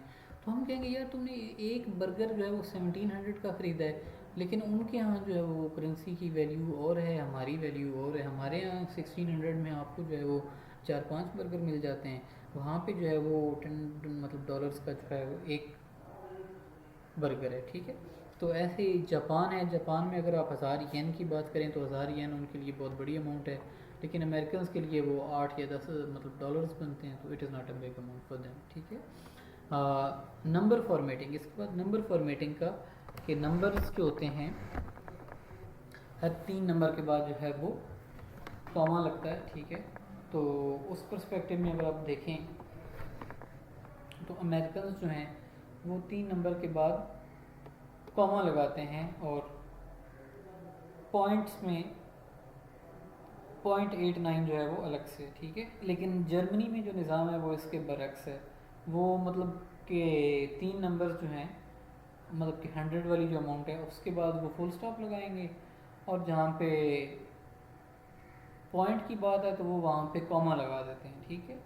ये देखें ना, ये नीचे, ये ऊपर हमारे पास जो है वो अमेरिकन सिस्टम ऑफ नंबर्स है कि वो उसके अंदर पंक्चुएशंस कैसे इस्तेमाल करते हैं, कि उन्होंने मतलब कॉमा लगा दिया। तो ये मिलियन है, मिलियन के बाद कॉमा लगा, ठीक है। उसके बाद 100 के बीच, 100 के बाद कॉमा लग गया, ठीक है। 100,000 के बाद कॉमा लग गया, और उसके बाद जो अशारिये में है वो अशारिये में। लेकिन यहाँ पे जो है वो मिलियन, मिलियन के बाद फुल स्टॉप, 100 के बाद फिर फुल स्टॉप, और जो डेसिमल में है उसको उन्होंने पॉइंट के बजाय वहाँ पे कॉमा लगा दिया, ठीक है। टेलीफोन नंबर एंड एड्रेसेस, उसके बाद बात आ गई टेलीफोन नंबर्स की और एड्रेसेस की, ठीक है। कि टेलीफोन नंबर जो है उसको लिखने का अंदाज़, बाज़ कंट्रीज़ में 3-3 नंबर जो हैं वो लिखे जाते हैं, 3 नंबर के बाद डैश लगाया जाता है। बाज़ कंट्रीज़ जो हैं वो 2-2 नंबर का मतलब ग्रुप बना के लिखती हैं। इसकी एग्जांपल्स यहाँ पे लिखी है, ठीक है। कि अमेरिकन जो हैं they write their telephone numbers like this 715-444-9906, और बाज़ कंट्रीज़ जो हैं वो इसी को 2s और 3s में लिखेंगे, ठीक है। ये 1 2 3 3 4 7 6 9 9, ठीक है। तो अब जिस कंट्री में आप हैं, जिस कंट्री में आप यूज़र मैनुअल बना रहे हैं, या जिस कंट्री में आप रिपोर्ट लिख रहे हैं, जिस कंट्री में आप एप्लीकेशन लिख रहे हैं, जिस कंट्री में आप किताब लिख रहे हैं, और जो कुछ भी लिख रहे हैं, ठीक है, टेक्निकल फील्ड के हवाले से, तो they should be formatted according to the familiar format that is being used in that country.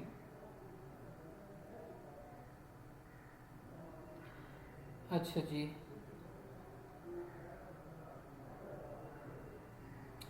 इसके अलावा इसके बाद एक और चीज़ आ गई, पेज साइज़ जी। पेज साइज़ जो है, जो अमेरिका के अंदर स्टैंडर्ड पेज साइज़ यूज़ होता है, इट इज़ 8.5 बाई 11 इंचज़, ठीक है।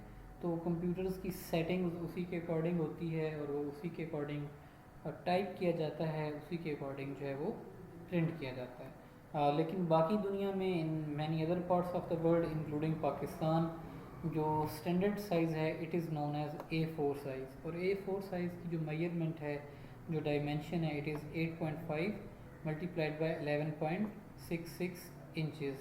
तो ये जो अमेरिकन स्टैंडर्ड फॉर्मेट है, ये उससे टोटली जो है वो डिफरेंट है, ठीक है। तो नाउ यू कैन सी कि कैसे कल्चरल डिफरेंसेस, कल्चरल अंडरस्टैंडिंग जो है वो मैटर करती है। और टेक्निकल राइटर्स जो हैं उनके जहन में ये सारा इल्म होना चाहिए कि अगर कोई अमेरिकन यहाँ पर किसी कंपनी में मतलब काम कर रहा है, तो दे शुड नो कि उनका स्टैंडर्ड पेज 8.5 मल्टीप्लाइड बाई 11 है, और हमारे यहाँ स्टैंडर्ड पेज जो है इट इज़ 8.5 मल्टीप्लाइड बाई 11। तो अगर वो लैपटॉप अपना जो है वो अमेरिका से साथ लेकर आए, तो he will have to change his settings, कि उसको सेटिंग्स जो हैं वो चेंज करनी पड़ेंगी A4 में, क्योंकि हमारे यहाँ 95% जगहों पे जो है वो A4 साइज़ का पेज जो है वो इस्तेमाल होता है, माँ सिवाय अदालतों के अंदर। अदालतों के अंदर जो है वो लीगल साइज़ का पेज इस्तेमाल किया जाता है, और वो लीगल साइज़ का पेज A4 से भी ज़्यादा बड़ा होता है, ठीक है। इसके बाद बात आ गई स्टाइल की, कि जो लैंग्वेज का स्टाइल है उसको कैसे होना चाहिए। Style items are subject to many articles on globalization. The goals of managing style are to make English easier to understand and to make it easier to writing. To translate, many of style tips are simple, call for good, clear, unambiguous writing. Here are few common style items, ठीक है। कि style के हवाले से जो हदायत हैं वो आपके सामने हैं, इनको आप ज़रा अच्छी तरीके से नज़र मार लें। नंबर 1 पे है जी, avoid using slangs, idioms, jargons, ठीक है। स्लैंग जो है ये हमारी रोज़मर्रा की लैंग्वेज है, एक ऐसी लैंग्वेज कि जिसको हम जो है वो अपने दोस्तों में इस्तेमाल करते हैं। फॉर एग्ज़ाम्पल, लड़के जो हैं वो आपस में, अबे बात सुनना, अभी अबे का जो वर्ड है ये स्लैंग वर्ड है। जब हम एक फॉर्मल सेटिंग में होते हैं, जब हम अपने वालिदैन के सामने बैठे हैं या हम अपनी क्लास में बैठे हैं, तो हम जो है वो हमारा जो है वो बात करने का अंदाज़ और होता है। हम कहते हैं बराए मेहरबानी मेरी बात सुनिएगा, बराए मेहरबानी तवज्जो फरमाएं, ज़रा मेरी बात सुनिएगा, ठीक है, एक्सक्यूज़ मी। तो ये जो है स्लैंग नहीं, ये बल्कि फॉर्मल लैंग्वेज है। तो जब कभी भी टेक्निकल राइटर्स जो हैं उनको स्लैंग एक्सप्रेशंस जो हैं इनका इस्तेमाल नहीं करना चाहिए, बल्कि उनको फॉर्मल लैंग्वेज जो है उसको इस्तेमाल करना चाहिए। इसके बाद आ गया ईडियम्स। ईडियम्स क्या होते हैं जी? मुहावरे, ठीक है। ईडियम्स का क्या मतलब है? मुहावरे। तो टेक्निकल राइटर्स जो हैं उनको अपनी राइटिंग के अंदर मुहावरों का इस्तेमाल नहीं करना चाहिए, ठीक है, क्योंकि मुहावरे जो होते हैं वो अहले ज़बान और वो लोग जो कि ज़बान से अच्छे तरीके से वाकिफ़ हैं, ज़बान को जानते हैं, ज़बान पे काम करते हैं, वो मुहावरों को वही लोग समझ सकते हैं, ठीक है। तो हर एक बंदा जो है वो मुहावरों से वाकिफ़ नहीं होता, जैसे तो इनसे अवॉइड करना चाहिए, ठीक है। मुहावरों को एक तो ट्रांसलेट करना मुश्किल होता है, उनको समझना भी मुश्किल होता है, ठीक है। अगर आप इंग्लिश की आप एग्जांपल ले लें, ठीक है, तो बेतहाशा इडियम्स हैं इसमें, ठीक है, कि हम ये कहें कि she is a blue stocking. अब ब्लू स्टॉकिंग का मतलब क्या है? वैसे अगर मतलब ब्लू का मतलब लें तो ब्लू का मतलब नीला होता है। स्टॉकिंग जो है, स्टॉकिंग का मतलब क्या होता है, सॉक्स की सेंस में ये आता है, ठीक है। तो अगर आप इसके मुहावरे का मतलब देखें तो ब्लू स्टॉकिंग का मतलब है पढ़ी लिखी औरत। तो जो एक आम इंसान है जो इंग्लिश लैंग्वेज को इतना ज़्यादा नहीं जानता, उसके लिए it will be quite difficult to understand these idioms. तो ईडियम्स का इस्तेमाल नहीं करना चाहिए, ठीक है। जो नेक्स्ट वर्ड है जिसको हमें अवॉइड करना चाहिए वो है जार्गन। जार्गन जो है ये फील्ड स्पेसिफिक वोकेबलरी होती है, ठीक है। जैसे ऊपर जब मैं आपको पढ़ा रहा था इसके इंट्रो में, तो मैंने बताया कि लॉयर्स जो हैं उनकी अलग लैंग्वेज है, ठीक है। इंजीनियर्स जो हैं वो अपनी लैंग्वेज में बात करेंगे। सॉफ्टवेयर इंजीनियर्स जो हैं या कंप्यूटर इंजीनियर्स जो हैं वो अपनी लैंग्वेज में उनकी एक अपनी ख़ास किस्म की वोकेबलरी होती है, जो कि उनकी फील्ड के साथ जो है वो रिलेटेड है, ठीक है। तो ये जो फील्ड स्पेसिफिक वोकेबलरी है, फील्ड स्पेसिफिक वोकेबलरी, ठीक है, इसको हम क्या कहते हैं, इसको हम कहते हैं जार्गन, ठीक है। आम आदमी जो है वो इसको नहीं समझ सकता, तो लिहाजा इसको अवॉइड करना चाहिए। अब जिसके अंदर लिखा है इसको हम थोड़ी सी नज़र मार लें। We all come across slangs, idioms and jargons daily, कि रोज़मर्रा की ज़िंदगी में हमें स्लैंग्स, ईडियम्स, जार्गन्स जो हैं इनका सामना करना पड़ता है। वी से it in school, college, streets, कि हर जगह पे, फेसबुक पे, ट्विटर पे लोग जो है इसका यूज़ करते हैं। We tend to use this language with our friends because it is fun, easy and can come across as very casual, कि दोस्तों के साथ बैठकर हम इस किस्म की ज़बान का जो है वो इस्तेमाल करते हैं और ये अल्फाज नेचुरली हमारे मुंह से मिलते हैं, ठीक, मुंह से निकलते हैं, ठीक है। और ये हमारे कल्चर का और हमारी शख्सियत का हिस्सा होते हैं, ठीक है। लेकिन बाज़ जगह ऐसी होती हैं कि where we do not use want to use, कि वो जो हमारी रोज़मर्रा की दोस्तों के साथ की ज़बान है उसको हम बाज़ जगहों पे इस्तेमाल नहीं करते, ठीक है। उसकी एक मिसाल है बिज़नेस कॉरस्पॉन्डेंस, कि आप जो है वो मतलब कि कारोबारी लेटर लिख रहे हैं, उसमें आप जो है वो ये नहीं कह सकते अबे मैं तुम्हें भेज दूंगा ये, ठीक है, और यार मैं तुम्हें भेज दूंगा, ठीक है। तो ये इस किस्म के वर्ड्स बिजनेस कॉरस्पॉन्डेंस में नहीं होते, वहाँ पे हम मिस्टर से शुरू करते हैं, mister so and so, I will very soon deliver it to you, ठीक है। तो इस किस्म के एक्सप्रेशंस ऐसे यूज़ होते हैं। और एकेडमिक पेपर्स के आपके रिसर्च पेपर्स जो होते हैं उसमें, या आप वैसे पेपर मतलब दे रहे हैं तो उसमें इस किस्म के अल्फाज, प्रेजेंटेशंस हैं, स्पीचेस हैं, इनमें ये वर्ड्स जो हैं ये यूज़ नहीं होते।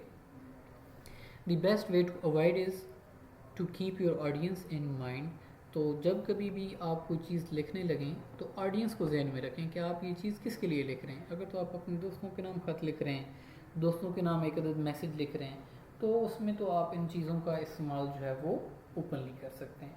However if it is otherwise, कि आप जो है you are writing it in a paper, आप अपने टीचर को लिख रहे हैं या आप किसी फॉर्मल सेटिंग में लिख रहे हैं, तो बेहतर यही होगा कि आप इन चीज़ों को अवॉइड करें, ठीक है। Keep your language simple. Simple rule ये है कि आप अपनी लैंग्वेज को जो है वो सिंपल रखें, कंसाइज रखें। लैंग्वेज बिल्कुल कंसाइज यानी कि सिंप्लीफाइड होनी चाहिए, इधर उधर की बातें नहीं होनी चाहिए। Yet it explain everything without resorting to language or phrasing that may confuse or alienate your readers. Difficult language का इस्तेमाल ना करें, जार्गन्स का यूज़ ना करें, इडियम्स, स्लैंग्स इनका यूज़ ना करें। Usually reading your draft correspondence out loud helps. Any words or phrases that sound too casual or informal may clue you in on instance of slangs, idioms and jargons. तो जब कभी भी आप कोई report लिखें, कोई प्रपोजल लिखें, application लिखें, यूज़र मैनुअल लिखें, तो प्रूफ रीडिंग उसकी लाजमी करें। Proofread your document more than once, एक दफ़ा से ज़्यादा प्रूफ रीडिंग करें उसकी।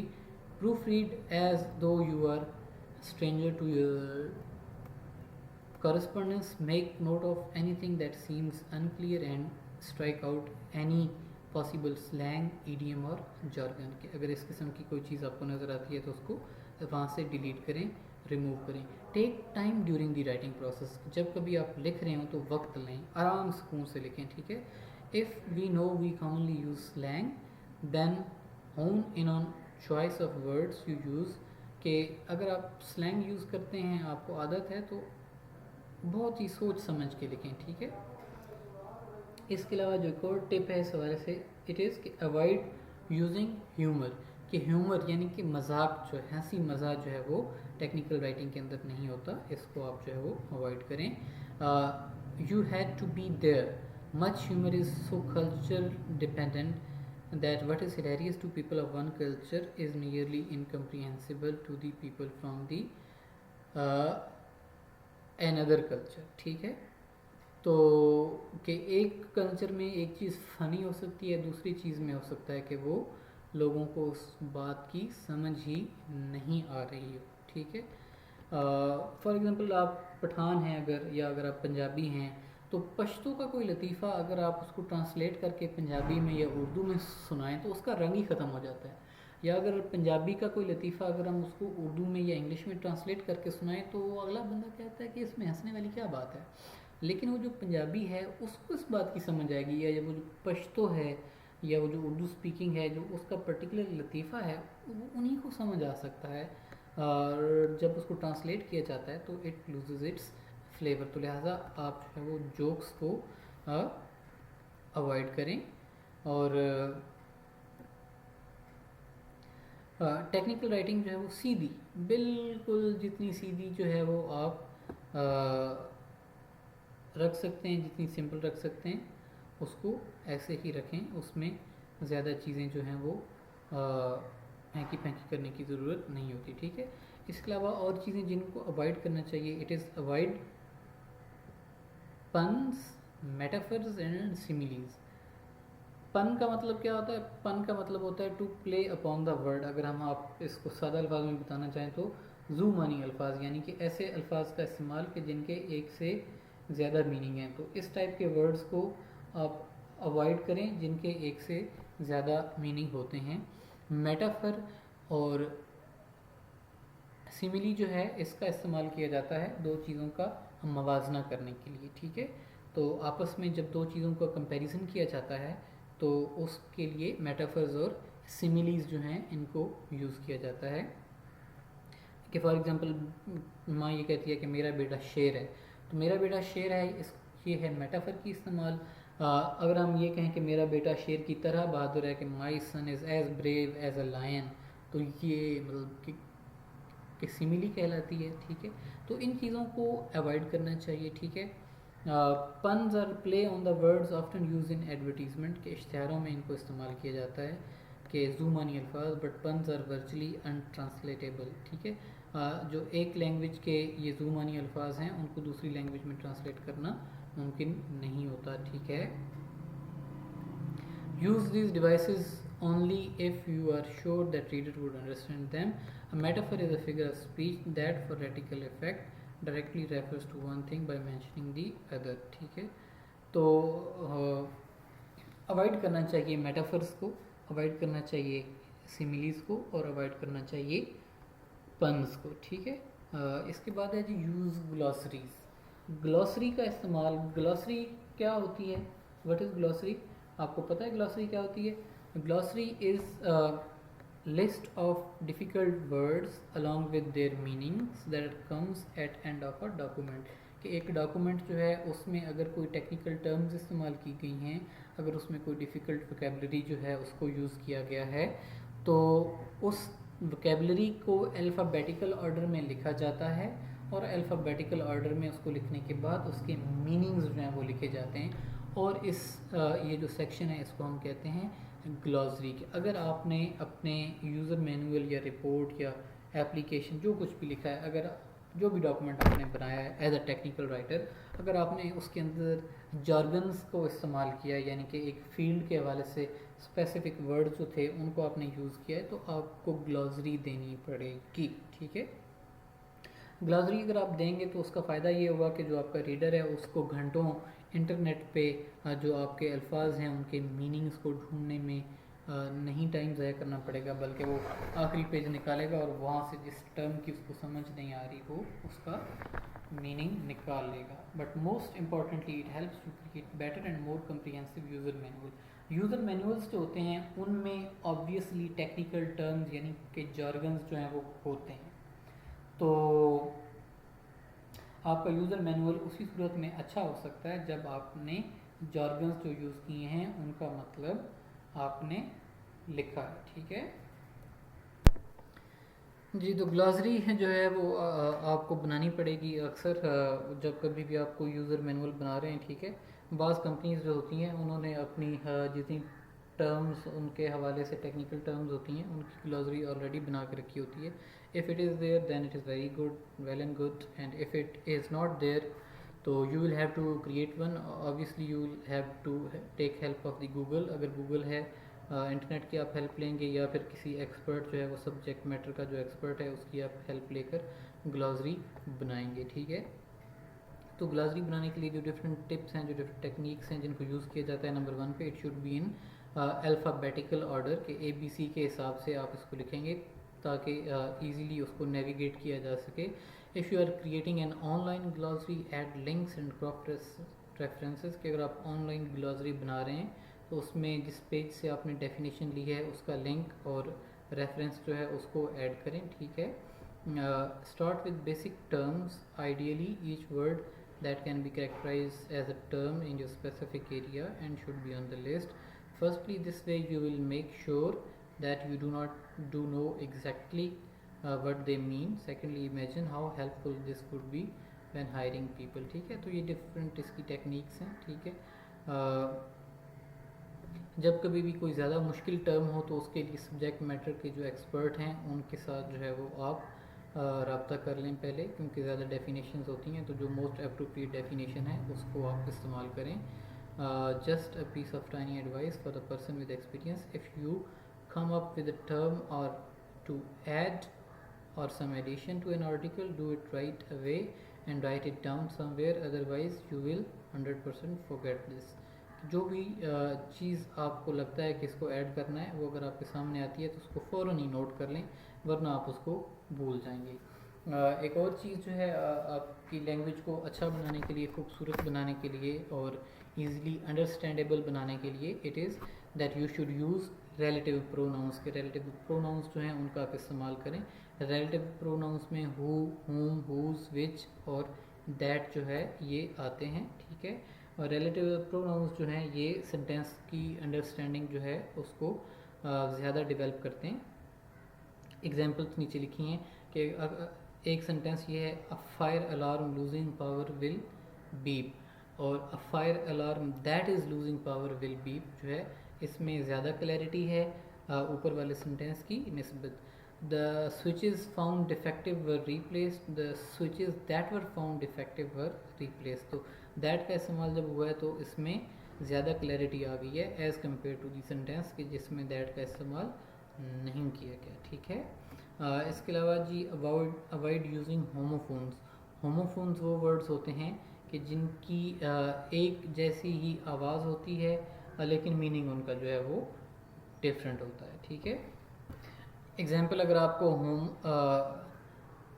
होमोफोन की देना चाहूँ, ठीक है, तो ये नीचे लिखी हुई भी हैं, लेकिन एक एग्जाम्पल है फ्लावर एंड फ्लावर. FLOUR जो है उसको भी फ्लावर पढ़ते हैं और FLOWER उसको भी फ्लावर पढ़ते हैं. अब FLOWER फ्लावर उसका मतलब फूल है और FLOUR फ्लावर जो है उसका मतलब क्या है, आटा. ठीक है. पेयर पेयर पेयर का मतलब जोड़ा और दूसरी फेयर जो है उसका मतलब नाशपाती. ठीक है. Peek pick peak. अब ये पीक जो है इसका मतलब और है. इस पीक का मतलब जो है वो नज़र डालना, झांकना. ठीक है. इस पीक का मतलब चोटी है, इस पीक का मतलब और है. ठीक है. तो जो होमोफोन्स हैं उनका यूज़ जो है वो कन्फ्यूजन क्रिएट करता है. तो आप whenever you are writing a report, creating a user manual और any such thing, you should avoid using homophones. के होमोफोन्स का जो इस्तेमाल है उससे आपको अवॉइड करना चाहिए, ठीक है। तो ऑलमोस्ट जो है वो 7700 होमोफोन्स जो हैं वो इंग्लिश लैंग्वेज में मौजूद हैं। तो आप जो है वो वर्ड्स को मिक्सअप कर देंगे। तो मिक्सअप करने की बजाय बेहतर यही है कि आप होमोफोन्स के जो वर्ड्स हैं उनको एम्बिग्विटी क्रिएट करने की बजाय आप उसको यूज़ ना करें। अच्छा, ये get rid of misplaced modifier. Modifiers जो होते हैं ये एडजेक्टिव और एडवर्ब्स जो हैं उनको हम कहते हैं मॉडिफायर्स, ठीक है। तो मॉडिफायर्स कैन बी एडजेक्टिव्स और adverbs. Modifiers that appear before the head are called pre-modifiers, and modifiers that appear after the head are called post-modifier. Consider the phrase के एग्जाम्पल देखें, black ergonomic keyboard and mouse pads, ठीक है। Does this mean that both the keyboard and the mouse pads are black and ergonomic, or just the keyboard to help? अब ये black ergonomic जो है adjective है, ठीक है, प्री मॉडिफायर है यानी कि पहले इस्तेमाल किया गया। अब कीबोर्ड नाउन है, माउस पैड नाउन है, ठीक है। अब हमें समझ नहीं आ रही कि ये जनाब के ब्लैक एर्गोनॉमिक जो है ये कीबोर्ड के लिए यूज़ किया गया या माउस के लिए यूज़ किया गया या फिर दोनों के लिए यूज़ किया गया। तो इस टाइप की कंफ्यूजिंग जो हैं उनको अवॉइड करना चाहिए। मोर प्रिसाइज और मोर जो है वो प्रिसाइज यानी कि ज़्यादा अच्छे अंदाज में आप इस्तेमाल कर सकते हैं, ठीक है। कि mouse pads and black ergonomic keyboards, अगर आपने ऐसे इस्तेमाल किया तो अब हमें पता चला कि ये ब्लैक एर्गोनॉमिक जो है ये कीबोर्ड के लिए यूज़ किया गया है, या फिर keyboards and mouse pads that are black and ergonomic. अब हमें पता चल गया कि ये जो एक्सप्रेशन है ये माउस के लिए यूज़ किया गया है, ठीक है। तो मॉडिफायर्स जो हैं उनका इस्तेमाल बिल्कुल ऐसे करें कि जो ये कंफ्यूजिंग ना हो, बल्कि रीडर जो है वो इसको इजीली अंडरस्टैंड कर सके, ठीक है। Right in clear subject verb order, के इंग्लिश में SVO का ऑर्डर होता है, ठीक है। तो वो सब्जेक्ट वर्ब ऑर्डर जो है और सब्जेक्ट वर्ब ऑब्जेक्ट का जो ऑर्डर है SVO, उसको आप जो है वो फॉलो करें। और सेंटेंस स्ट्रक्चर जो है वो आपका उसके अंदर कुछ चेंजेस जो हैं वो नहीं होने चाहिए, ठीक है। अवॉइड वर्डी फ्रेजेस, के ऐसे फ्रेजेस जो कि लेंथी हों उनको अवॉइड करें। कि अ मेजॉरिटी ऑफ जो है it could be replaced with one word most. At an early date को हम सून कह सकते हैं, आफ्टर एट प्रेजेंट को हम नाउ कह सकते हैं, at this point in time now, based on the fact. ऐसे ये बेताशा आपके सामने एक्सप्रेशंस लिखे हुए हैं, सबको ज़रा नज़र मार लें, ठीक है। तो इस टाइप के जो लेंथी एक्सप्रेशंस हैं they should be avoided and they should be concised. उनके सामने जो कंसाइज फ्रेज है वो भी लिखी गई है, ठीक है। ये नीचे भी हैं, इनको ज़रा काइंडली 1-2 मिनट ले लें और आप इनको पढ़ लें, और मैं थोड़ा सा पानी पी कर आता हूँ, ठीक है। I will be back in a jiffy.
जी, उम्मीद है आपने इन एक्सप्रेशंस को पढ़ लिया होगा, ठीक है। इसके बाद है जी ग्लोबलाइजेशन एंड कल्चरल अवेयरनेस, कि वही जो आपको मैंने ऊपर एग्जांपल्स दी थी कि मतलब कि आजकल जो है वो मल्टीनेशनल कंपनीज़ हैं, ठीक है, कि एक कंपनी जो है वो पूरी दुनिया में Pepsi, Coca Cola, Surf Excel, Nestle, जितनी बड़ी बड़ी कंपनीज़ हैं आप देखें तो इनकी 90 to 95% ऑफ द वर्ल्ड जो है, जो दुनिया है उसके अंदर इनकी प्रेजेंस जो है वो मौजूद है। और ये लोग जो है वो टेक्निकल राइटर्स को हायर करते हैं। टेक्निकल राइटर्स जो होते हैं उनका काम क्या होता है कि जो भी प्रोडक्ट बनाई जाती है उसके लेबल के ऊपर जो कुछ लिखा हुआ है, जो यूज़र मैनुअल में लिखा है, जो एडवर्टीजमेंट हो रही है, ऊपर मैंने एग्जांपल दी कि ये हमने बात की सर्फ एक्सल के इश्तिहार की, कि दाग तो अच्छे होते हैं, तो हमारे माशरे में तो उसको अच्छा नहीं समझा जाता, ठीक है। या फिर अगर कोई शादी है तो शादी के ऊपर जो है वो खातून को वाइट रंग का लिबास पहना दिया गया, क्योंकि हमारे यहाँ जो है वो वाइट रंग जो है it is not a sign of happiness. Happiness के लिए जो है वो रेड रंग का लिबास जो है दुल्हनों को पहनाया जाता है, ठीक है। तो क्रिश्चियनिटी जो है उसमें वाइट रंग होता है, ठीक है। और तो ऑब्वियसली जो है अगर आप इस किस्म के इश्तिहारों के अंदर अपने मिस्टेक्स करेंगे तो इसका मतलब ये है कि आपके पास जो है वो कल्चरल अवेयरनेस जो है वो नहीं है, कि आप लोग कल्चर जो है उसको आप नहीं जानते, और उसके नतीजे में मिसकम्युनिकेशन होगी। और जब मिसकम्युनिकेशन होगी तो आप अपनी कंपनी जो है वो उसकी प्रोडक्ट सेल रिड्यूस होगी और ऑब्वियसली उसको नुकसान होगा, ठीक है। उसके नेगेटिव कॉन्सिक्वेंसेस हो सकते हैं कंपनी के लिए। तो लोकल कल्चर, लोकल रवायात जो हैं, लोकल ज़रूरियात जो हैं, उनके साथ अवेयरनेस होना ज़रूरी है। अगर आपकी बायसनेस है लोकल कल्चर के साथ कि आपको लोकल कल्चर अच्छा नहीं लगता, तो आपको जो है वो ये जॉब नहीं करनी चाहिए। कि फॉर एग्जांपल चाइना की बात हो रही है तो red colour is associated with Joy and festivity, और वेस्ट अगर मगरिब की बात करें यानी कि यूरोप और अमेरिका, तो यहाँ पे रेड का मतलब होता है रुक जाएं, या फिर आपको फाइनेंशियल नुकसान हुआ है, या फिर लाल रंग का मतलब होता है रेवोल्यूशन, के कोई इनकलाब जो है वो आ रहा है, ठीक है। फिर वही दोबारा मिसाल रिपीट हो रही है कि यूनाइटेड स्टेट्स यानी कि अमेरिका के अंदर जैनिटर जो है वो सफाई सुथराई वाला, जिसे हम जमादार कहते हैं, तो ऑस्ट्रेलिया में जो है वो वही जॉब जो है उसका नाम केयर टेकर है। हमारे यहाँ केयर टेकर का मतलब रखवाला होता है, मुंशी की सेंस है, ठीक है। तो ये सारी कल्चरल डिफरेंसेस हैं, और ऑब्वियसली जो लोग इसमें इन्वॉल्व हैं they should have an understanding, उनको पता होना चाहिए। अच्छा, globalisation requires cleaning up your document from all cultural references, कि अगर आप मतलब कि मल्टीनेशनल फर्म में काम कर रहे हैं तो उसमें कल्चरल रेफरेंसेस नहीं होने चाहिए। उनको जितने भी कल्चरल रेफरेंसेस हैं उनको आप ख़त्म कर दें अपने डॉक्यूमेंट में से, और उसको सिंपल वे में सिंपल मतलब के डायरेक्शंस दें। और कल्चरल बैकग्राउंड जो है वो टेक्निकल डायरेक्शन या फिर आप किसी लोकल एक्सपर्ट के साथ कंसल्ट करें, ठीक है। तो ये बेटा सारी चीज़ें थी जो इस चैप्टर में थी। एक इनका रीकैप है, रीकैप लिखा गया है, इसको हम ज़रा नज़र मार लेते हैं। Here is a helpful synopsis of many of the points made in this section. When designing a site for professional international audience, you must follow most of the standard international communication guidelines commonly used for printed documents, online help and other form of software design. In brief, keep sentences short, के अपने जुमले जो हैं उनको short रखें, and to the point जुमले होने चाहिए। Use simple subject verb object sentence structure, के सब्जेक्ट वर्ब ऑब्जेक्ट वाला जो ढांचा है उसको आप इस्तेमाल करें। Avoid the use of embedded and dependent clauses, के कम्प्लेक्स जुमले जो हैं, डिपेंडेंट क्लासेस, कम्प्लेक्स सेंटेंसेस, उनको यूज़ ना करें। यूज़ शॉर्ट पैराग्राफ्स, के छोटे पैराग्राफ्स बनाएं to allow for easier paragraph by paragraph interpretation. Avoid regional idiom and turn of phrases, के जो रीजनल ईडियम्स हैं उनको अवॉइड करें। Avoid any visual, textual or interactive metaphor based on specific national or social context, ठीक है। तो इन चीज़ों को भी अवॉइड करें, ठीक है, मेटाफर्स को। Define technical terms as directly as possible, कि जितने सादा अल्फाज में टेक्निकल टर्म्स की डेफिनेशन दे सकते हैं उतने ही सादा अल्फाज में उसको दें। If you have any doubt about users knowledge of specific term, define it, कि अगर आपको लगता है कि कोई टर्मिनोलॉजी आपने ऐसी यूज़ की है जो यूज़र्स को समझ नहीं आएगी, उनके इल्म से बाहर है, तो उसको डिफ़ाइन करें। ठीक है बेटा, that is end of unit number 1। Now we have to use into unit number 2। इसकी एक्सरसाइज को आप खुद देख लीजिएगा please, keeping in view the chapter, उसको नज़र दोबारा दौड़ा लीजिएगा। यूनिट नंबर 2 है application of technical writing. Okay जी, तो यूनिट नंबर 2 है, तो यूनिट नंबर 2 की हम आउटलाइन देखते हैं। 3 मेजर कंटेंट्स हैं इसके। नंबर 1 पे है जी बेसिक कॉन्सेप्ट्स ऑफ ऑडियंस, कि जब कभी भी हम कोई चीज़ लिखते हैं या हम कोई मजमून लिखते हैं, हम कोई आर्टिकल लिखते हैं, हम कोई मेमो लिखते हैं, जो कुछ भी हम लिखते हैं उसका कोई ना कोई ऑडियंस, यानी कि हमें पता होता है कि फ़लाँ बंदा इसको पढ़ेगा। ठीक है, तो यहाँ पे आपको जो है दूसरे यूनिट में ऑडियंस का बेसिक जो है कॉन्सेप्ट दिया जाएगा कि what is audience and what is the role of audience. दूसरी चीज़ है एलिमेंट्स ऑफ अ मेमो, कि एक मेमो जो होता है, मेमोरेंडम, जो कि एक ऑफिस में या एक इदारे के अंदर लिखा जाता है, उसका क्या रोल है। और तीसरी चीज़ जो कि आपको पढ़ाई जाएगी वो है यूज़र मैनुअल्स, कि यूज़र मैनुअल जो है वो कैसे लिखा जाता है और उसको कैसे प्लान किया जाता है, उसका पर्पज़ क्या होता है और उसमें ऑडियंस जो है उनका क्या रोल होता है। ठीक है,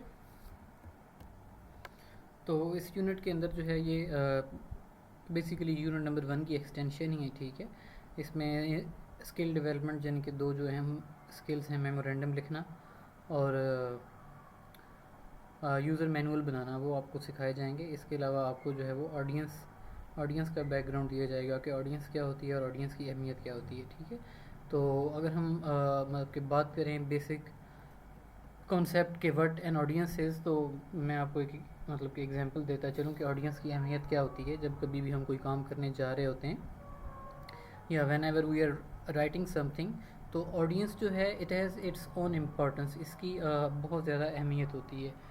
इसकी एग्जांपल मैं आपको ऐसे देकर समझाना चाहूँगा कि एक 7 साल का जो बच्चा है, अगर आप उसको जो है वो इस चीज़ के बारे में बताना शुरू कर दें कि जब आप जॉब के लिए इंटरव्यू देने जाओगे तो इंटरव्यू में आपको जो है वो फॉर्मल ड्रेसिंग पहन कर जानी है, आपने जो है वो मूड ऑफ द इंटरव्यूअर जो है उसके साथ चलना है। ठीक है, अगर वो हंस रहे हैं तो आपको हंसना है, अगर वो सीरियस हैं तो आपको सीरियस रहना है।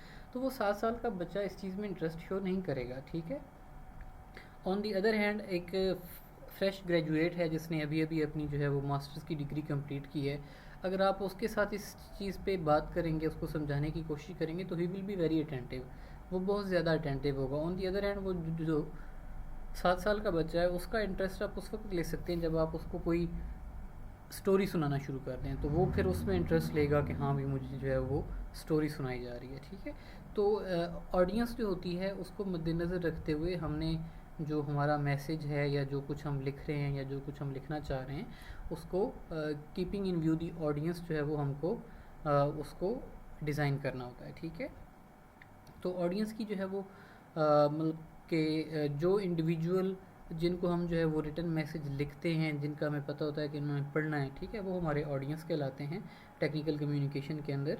और जो ऑर्गेनाइजेशंस का ढांचा होता है, एक अगर हम ऑर्गेनाइजेशन की बात करें तो ऑर्गेनाइजेशन के अंदर जब आप किसी ऑर्गेनाइजेशन या किसी इदारे या किसी कंपनी को कोई लेटर लिखते हैं तो वो लेटर जो होता है वो उस एक बंदे के लिए मतलब पूरी कंपनी के हर एक जो मेंबर है, एम्प्लॉय है, उसने नहीं पढ़ना होता, बल्कि उसके लिए ख़ास 1-2 लोग होते हैं जो कि डिजिग्नेटेड होते हैं, जिनकी पोस्ट होती है और उन्होंने ही उस पोस्ट को, उस लेटर को, उस ईमेल को पढ़ना होता है। ठीक है, तो हमें उन लोगों को मद्देनज़र रखते हुए अपनी टेक्निकल कम्युनिकेशन जो है उसको ऑर्गेनाइज़ करना चाहिए।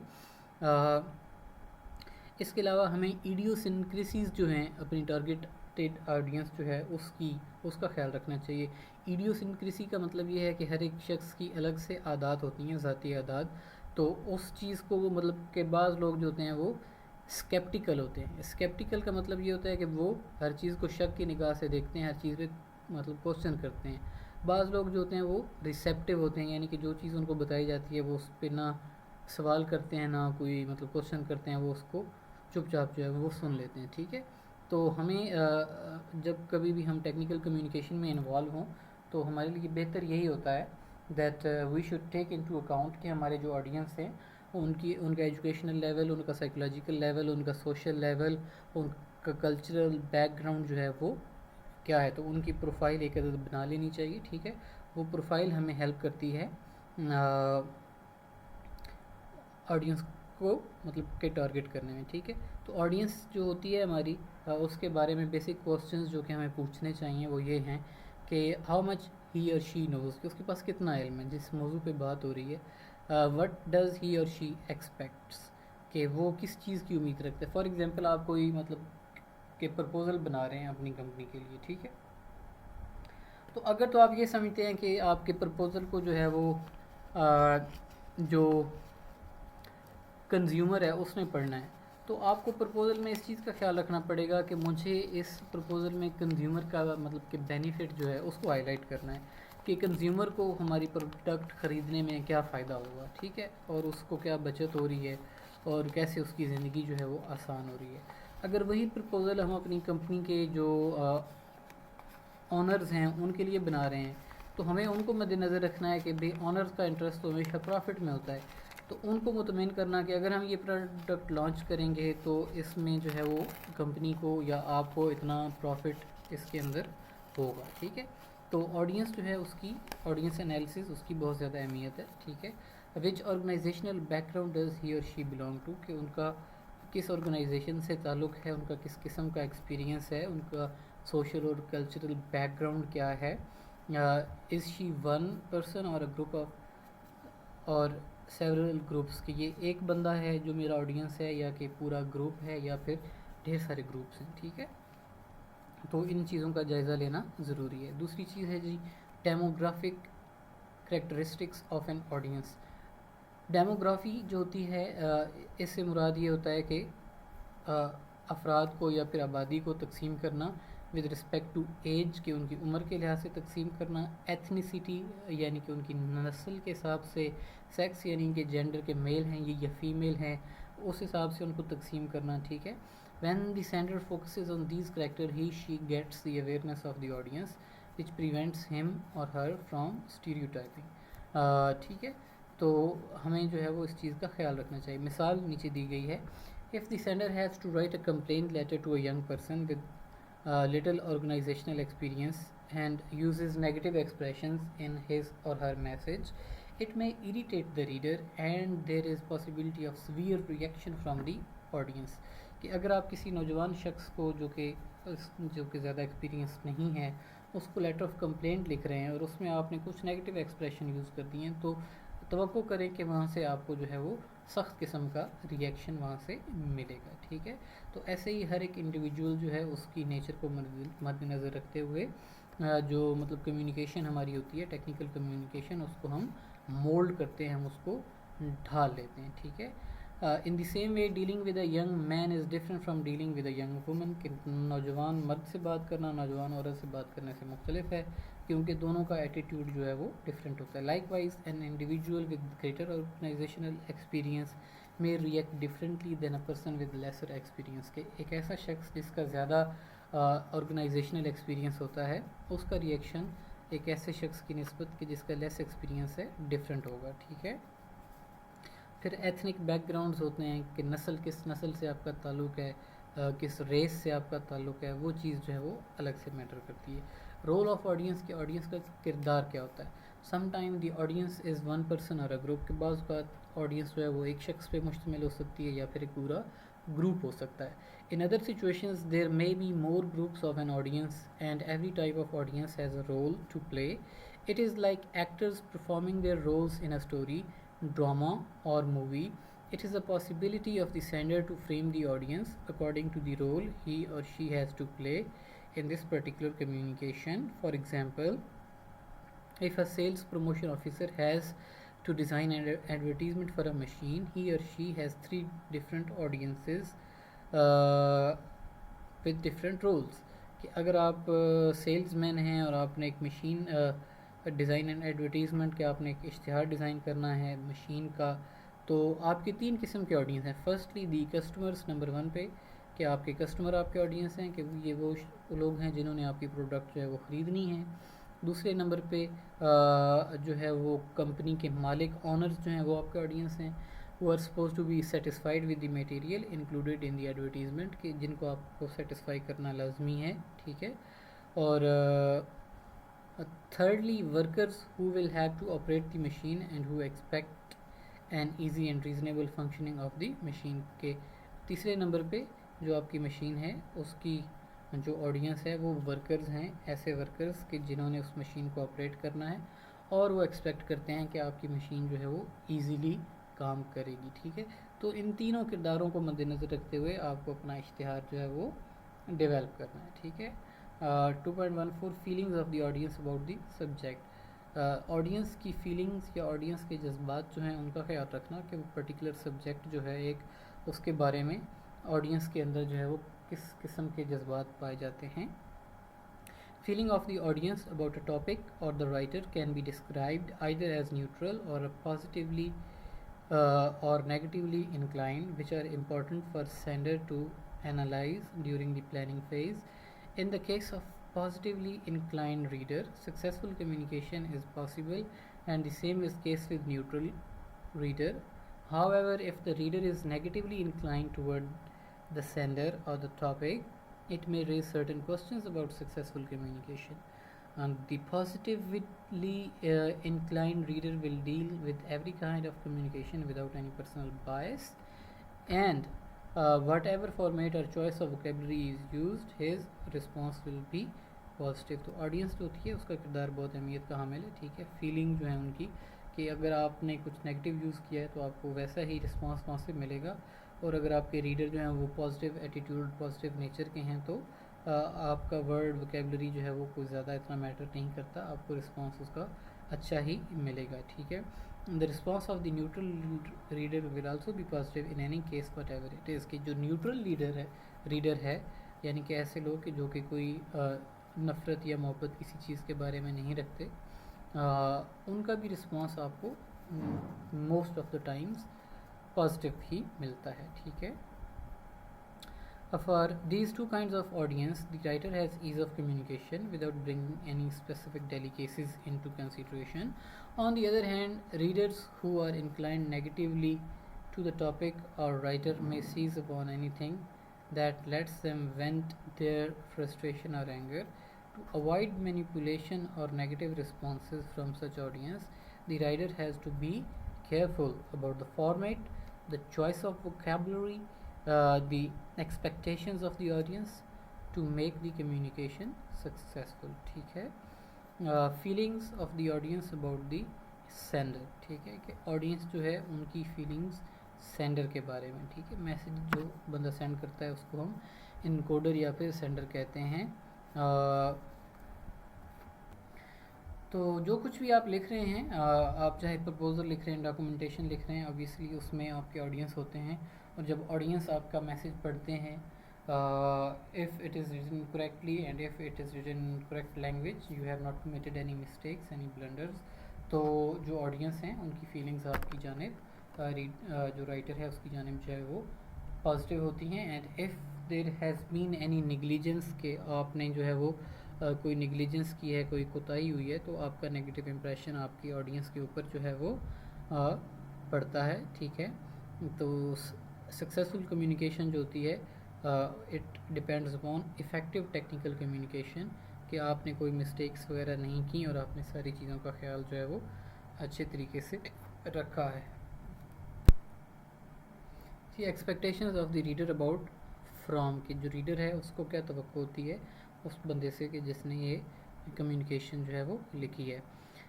Through their writing, experienced writers develop a strong set of expectations for wide variety of texts. The topic, headings and opening sentences play an important part to guide readers' expectations in particular directions. कि जो आपकी headings होती हैं, जो opening sentences होते हैं, वो बड़ा अहम किरदार अदा करते हैं आपकी रीडर की अटेंशन को गेन करने के लिए और उसके जहन को डायरेक्शन देने के लिए। It is very clear that readers base their expectations on what writers wants to say, and psychologically it should bring benefit for them. Sometimes technical writers choose to play on these expectations, they may decisively inspire readers to visualize that they are writing one kind of text and then switch part way through. However, sometimes writers use their readers' prospects to lead what fundamentals they include in a text, how they are going to put it together, and what effects they are trying to achieve.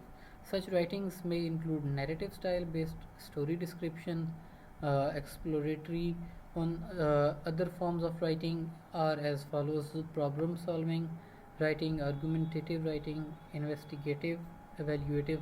के different types of writings हैं जिनको जो है वो writers employ करते हैं।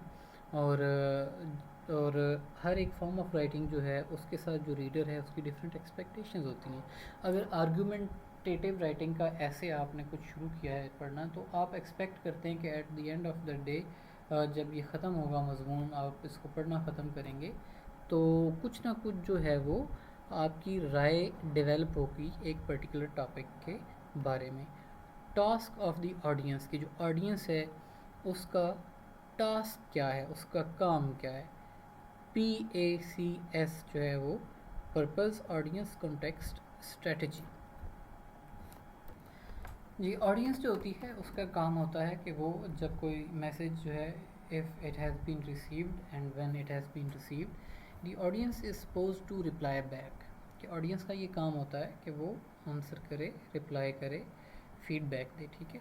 Technical writers जो होते हैं वो अपने मैसेज को इनकोड का मतलब होता है लिखना, ठीक है, भेजना या मतलब कि पैगाम लिखना, उसको इनकोडिंग कहते हैं। तो ऑडियंस जो है उनका काम है डीकोड करना। अब कम्युनिकेशन जो है, you need to understand about this कि communication is not a one way process. One way process से मुराद है कि एक ही जानिब से जो है वो गुफ्तगू नहीं होती रहती, बल्कि it is a two way process कि हम मतलब के लेटर भेजते हैं या हम गुफ्तगू करते हैं और अगला बंदा हमें उसका रिस्पॉन्स देता है। ठीक है। तो इसमें जो रोल्स हैं वो एक्सचेंज होते रहते हैं। फॉर एग्ज़ाम्पल बाज़ बात जो राइटर है, दो ही is N coder and when he encodes a message and transmits it through a medium, कि वो ईमेल करता है, फैक्स करता है, पोस्ट करता है, जो भी करता है, टेक्स्ट करता है, और अगले बंदे को रिसीव होता है, तो वो बंदा रिसीव करने के बाद रिस्पॉन्स देगा। तो जब रिस्पॉन्स रिसीव होगा तो जो राइटर है जिसने कम्युनिकेशन इनिशिएट की थी, अब he is the D coder, कि वो जो मैसेज रिसीव हुआ है उसको डी कोड कर रहा है। ठीक है। तो कम्युनिकेशन मतलब कि continuous, it is a continuous process and it is a two way process. ठीक है। तो ऑडियंस और लिसनर्स जो हैं उनका बेसिक काम क्या है, उनका बेसिक काम है फीडबैक मुहैया करना। ठीक है। रिस्पॉन्स देना। फीडबैक जो है अगर तो नेगेटिव होगा कि if you are the audience और आपको जो है वो कोई मैसेज रिसीव होता है एंड आप जो है वो उसका नेगेटिव रिस्पॉन्स करते हैं। ठीक है। तो if you respond negatively then जो राइटर है या वो शख्स जिसने कम्युनिकेशन इनिशिएट की थी वो हो सकता है वो इमोशनली हर्ट वो हो सकता है एनॉय हो जाए थोड़ा, and when he gets annoyed तो इन दी नेक्स्ट रिस्पॉन्स वो इम्पोर्टेंट डिटेल्स जो हैं, जो अहम डिटेल्स हैं या जो अहम इंफॉर्मेशन है जो कि आपके लिए हो सकता है ज़्यादा अहमियत रखती हो, वो उसको कम्प्लीटली आपके साथ शेयर नहीं करेगा, वो उसको कम्प्लीटली आपके साथ एक्सप्रेस नहीं करेगा। तो उसके इंटरेस्ट को कायम रखने के लिए it is responsibility of the audience, if you are the audience, कि अगर आप ऑडियंस हैं तो you should always respond positively. Negative response जो है वो आपको नहीं देना। अगर आप नेगेटिव रिस्पॉन्स देंगे तो कम्युनिकेशन जो है it will not be an effective communication. तो in order to make the communication successful आपको क्या करना है, आपको पॉजिटिव रिस्पॉन्स जो है वो अपने इनकोडर को सेंड करना है। जी नेक्स्ट हेडिंग है हमारे पास level of knowledge of the audience, के आपकी जो ऑडियंस है उनका नॉलेज का लेवल क्या है। ठीक है। तो राइटर यानी कि एक शख्स जो कि एक कम्युनिकेशन इनिशिएट कर रहा है, एक मेमोरेंडम लिख रहा है या जो कुछ भी लिखने जा रहा है, एप्लीकेशन लिखने जा रहा है, तो उसको इल्म होना चाहिए जो उसके ऑडियंस हैं उनके पास सब्जेक्ट मैटर के हवाले से कितना नॉलेज है। ठीक है। जो नॉलेज की रेंज है उसको हम रेंज करते हैं from layman to highly expert person, ठीक है। कि एक बंदा लेमैन से मुराद ये है कि एक ऐसा शख्स कि जिसको किसी चीज़ की ABC का भी इल्म ना हो, और हाईली एक्सपर्ट वो शख्स के जो कि एक चीज़ के बारे में छोटी से छोटी बारीक से बारीक मालूमात जो है वो रखता है, ठीक है। तो if you are communicating with layman तो आपका जो है वो कम्युनिकेशन का अंदाज़ जो है वो डिफरेंट होगा। If you are communicating with an expert तो ऑब्वियसली आपकी कम्युनिकेशन का अंदाज़ जो है वो थोड़ा डिफरेंट होगा, ठीक है। टेक्निकल राइटर्स जो होते हैं उनका रोल ये नहीं होता कि वो जो है वो कोई इंटेलेक्चुअल अंडरस्टैंडिंग डेवलप करें या फिर रैक्टिकल यानी कि जिससे कहते हैं प्रैक्टिकल यानी कि फसी बलीग किस्म की लैंग्वेज जो है वो इस्तेमाल करें, बल्कि उनका काम होता है सिंपल सी लैंग्वेज इस्तेमाल करना। अगर आपको पता है कि जो आपका रीडर है, जो आपकी ऑडियंस है, ठीक है, अब वो ही इज़ अ लेमैन कि उसको जिस मौजू के बारे में आप मतलब कि बात करने जा रहे हैं उसका नहीं पता, तो आप अपनी ज़बान को बिल्कुल सादा रखें, ठीक है, सादा रखें। और उसके साथ आप ये करें कि अगर आप टेक्निकल टर्म्स जो हैं उनका इस्तेमाल ना करें, और अगर मजबूरन कोई आपको टेक्निकल टर्म इस्तेमाल करना पड़ रही है तो you should readily define it, कि उस टेक्निकल टर्म की आप अच्छी तरीके से डेफिनेशन दें, ताकि वो जो आपकी लेमैन ऑडियंस है यानी कि जिनको एक मौजू के बारे में ABC भी नहीं पता और आप उनको उस मौजू के बारे में बताने जा रहे हैं, ब्रीफिंग देने जा रहे हैं, उनको आप जो है वो डिफ़िकल्ट टर्म्स जितनी आती हैं उनकी डेफिनेशन दें। On the other hand if you know कि आपकी ऑडियंस जो है दे आर एक्सपर्ट, कि वो एक्सपर्ट लेवल की एक्सपर्टनेस है उनके अंदर, उनको पता है इस फील्ड का, वो इस फील्ड की बारीकियों से वाकिफ़ हैं, तो आपका जो रोल है या जो आपका मैसेज कन्वे करने का जो मेथड है, जो उसका स्टाइल है, वो फिर थोड़ा सा डिफरेंट होगा।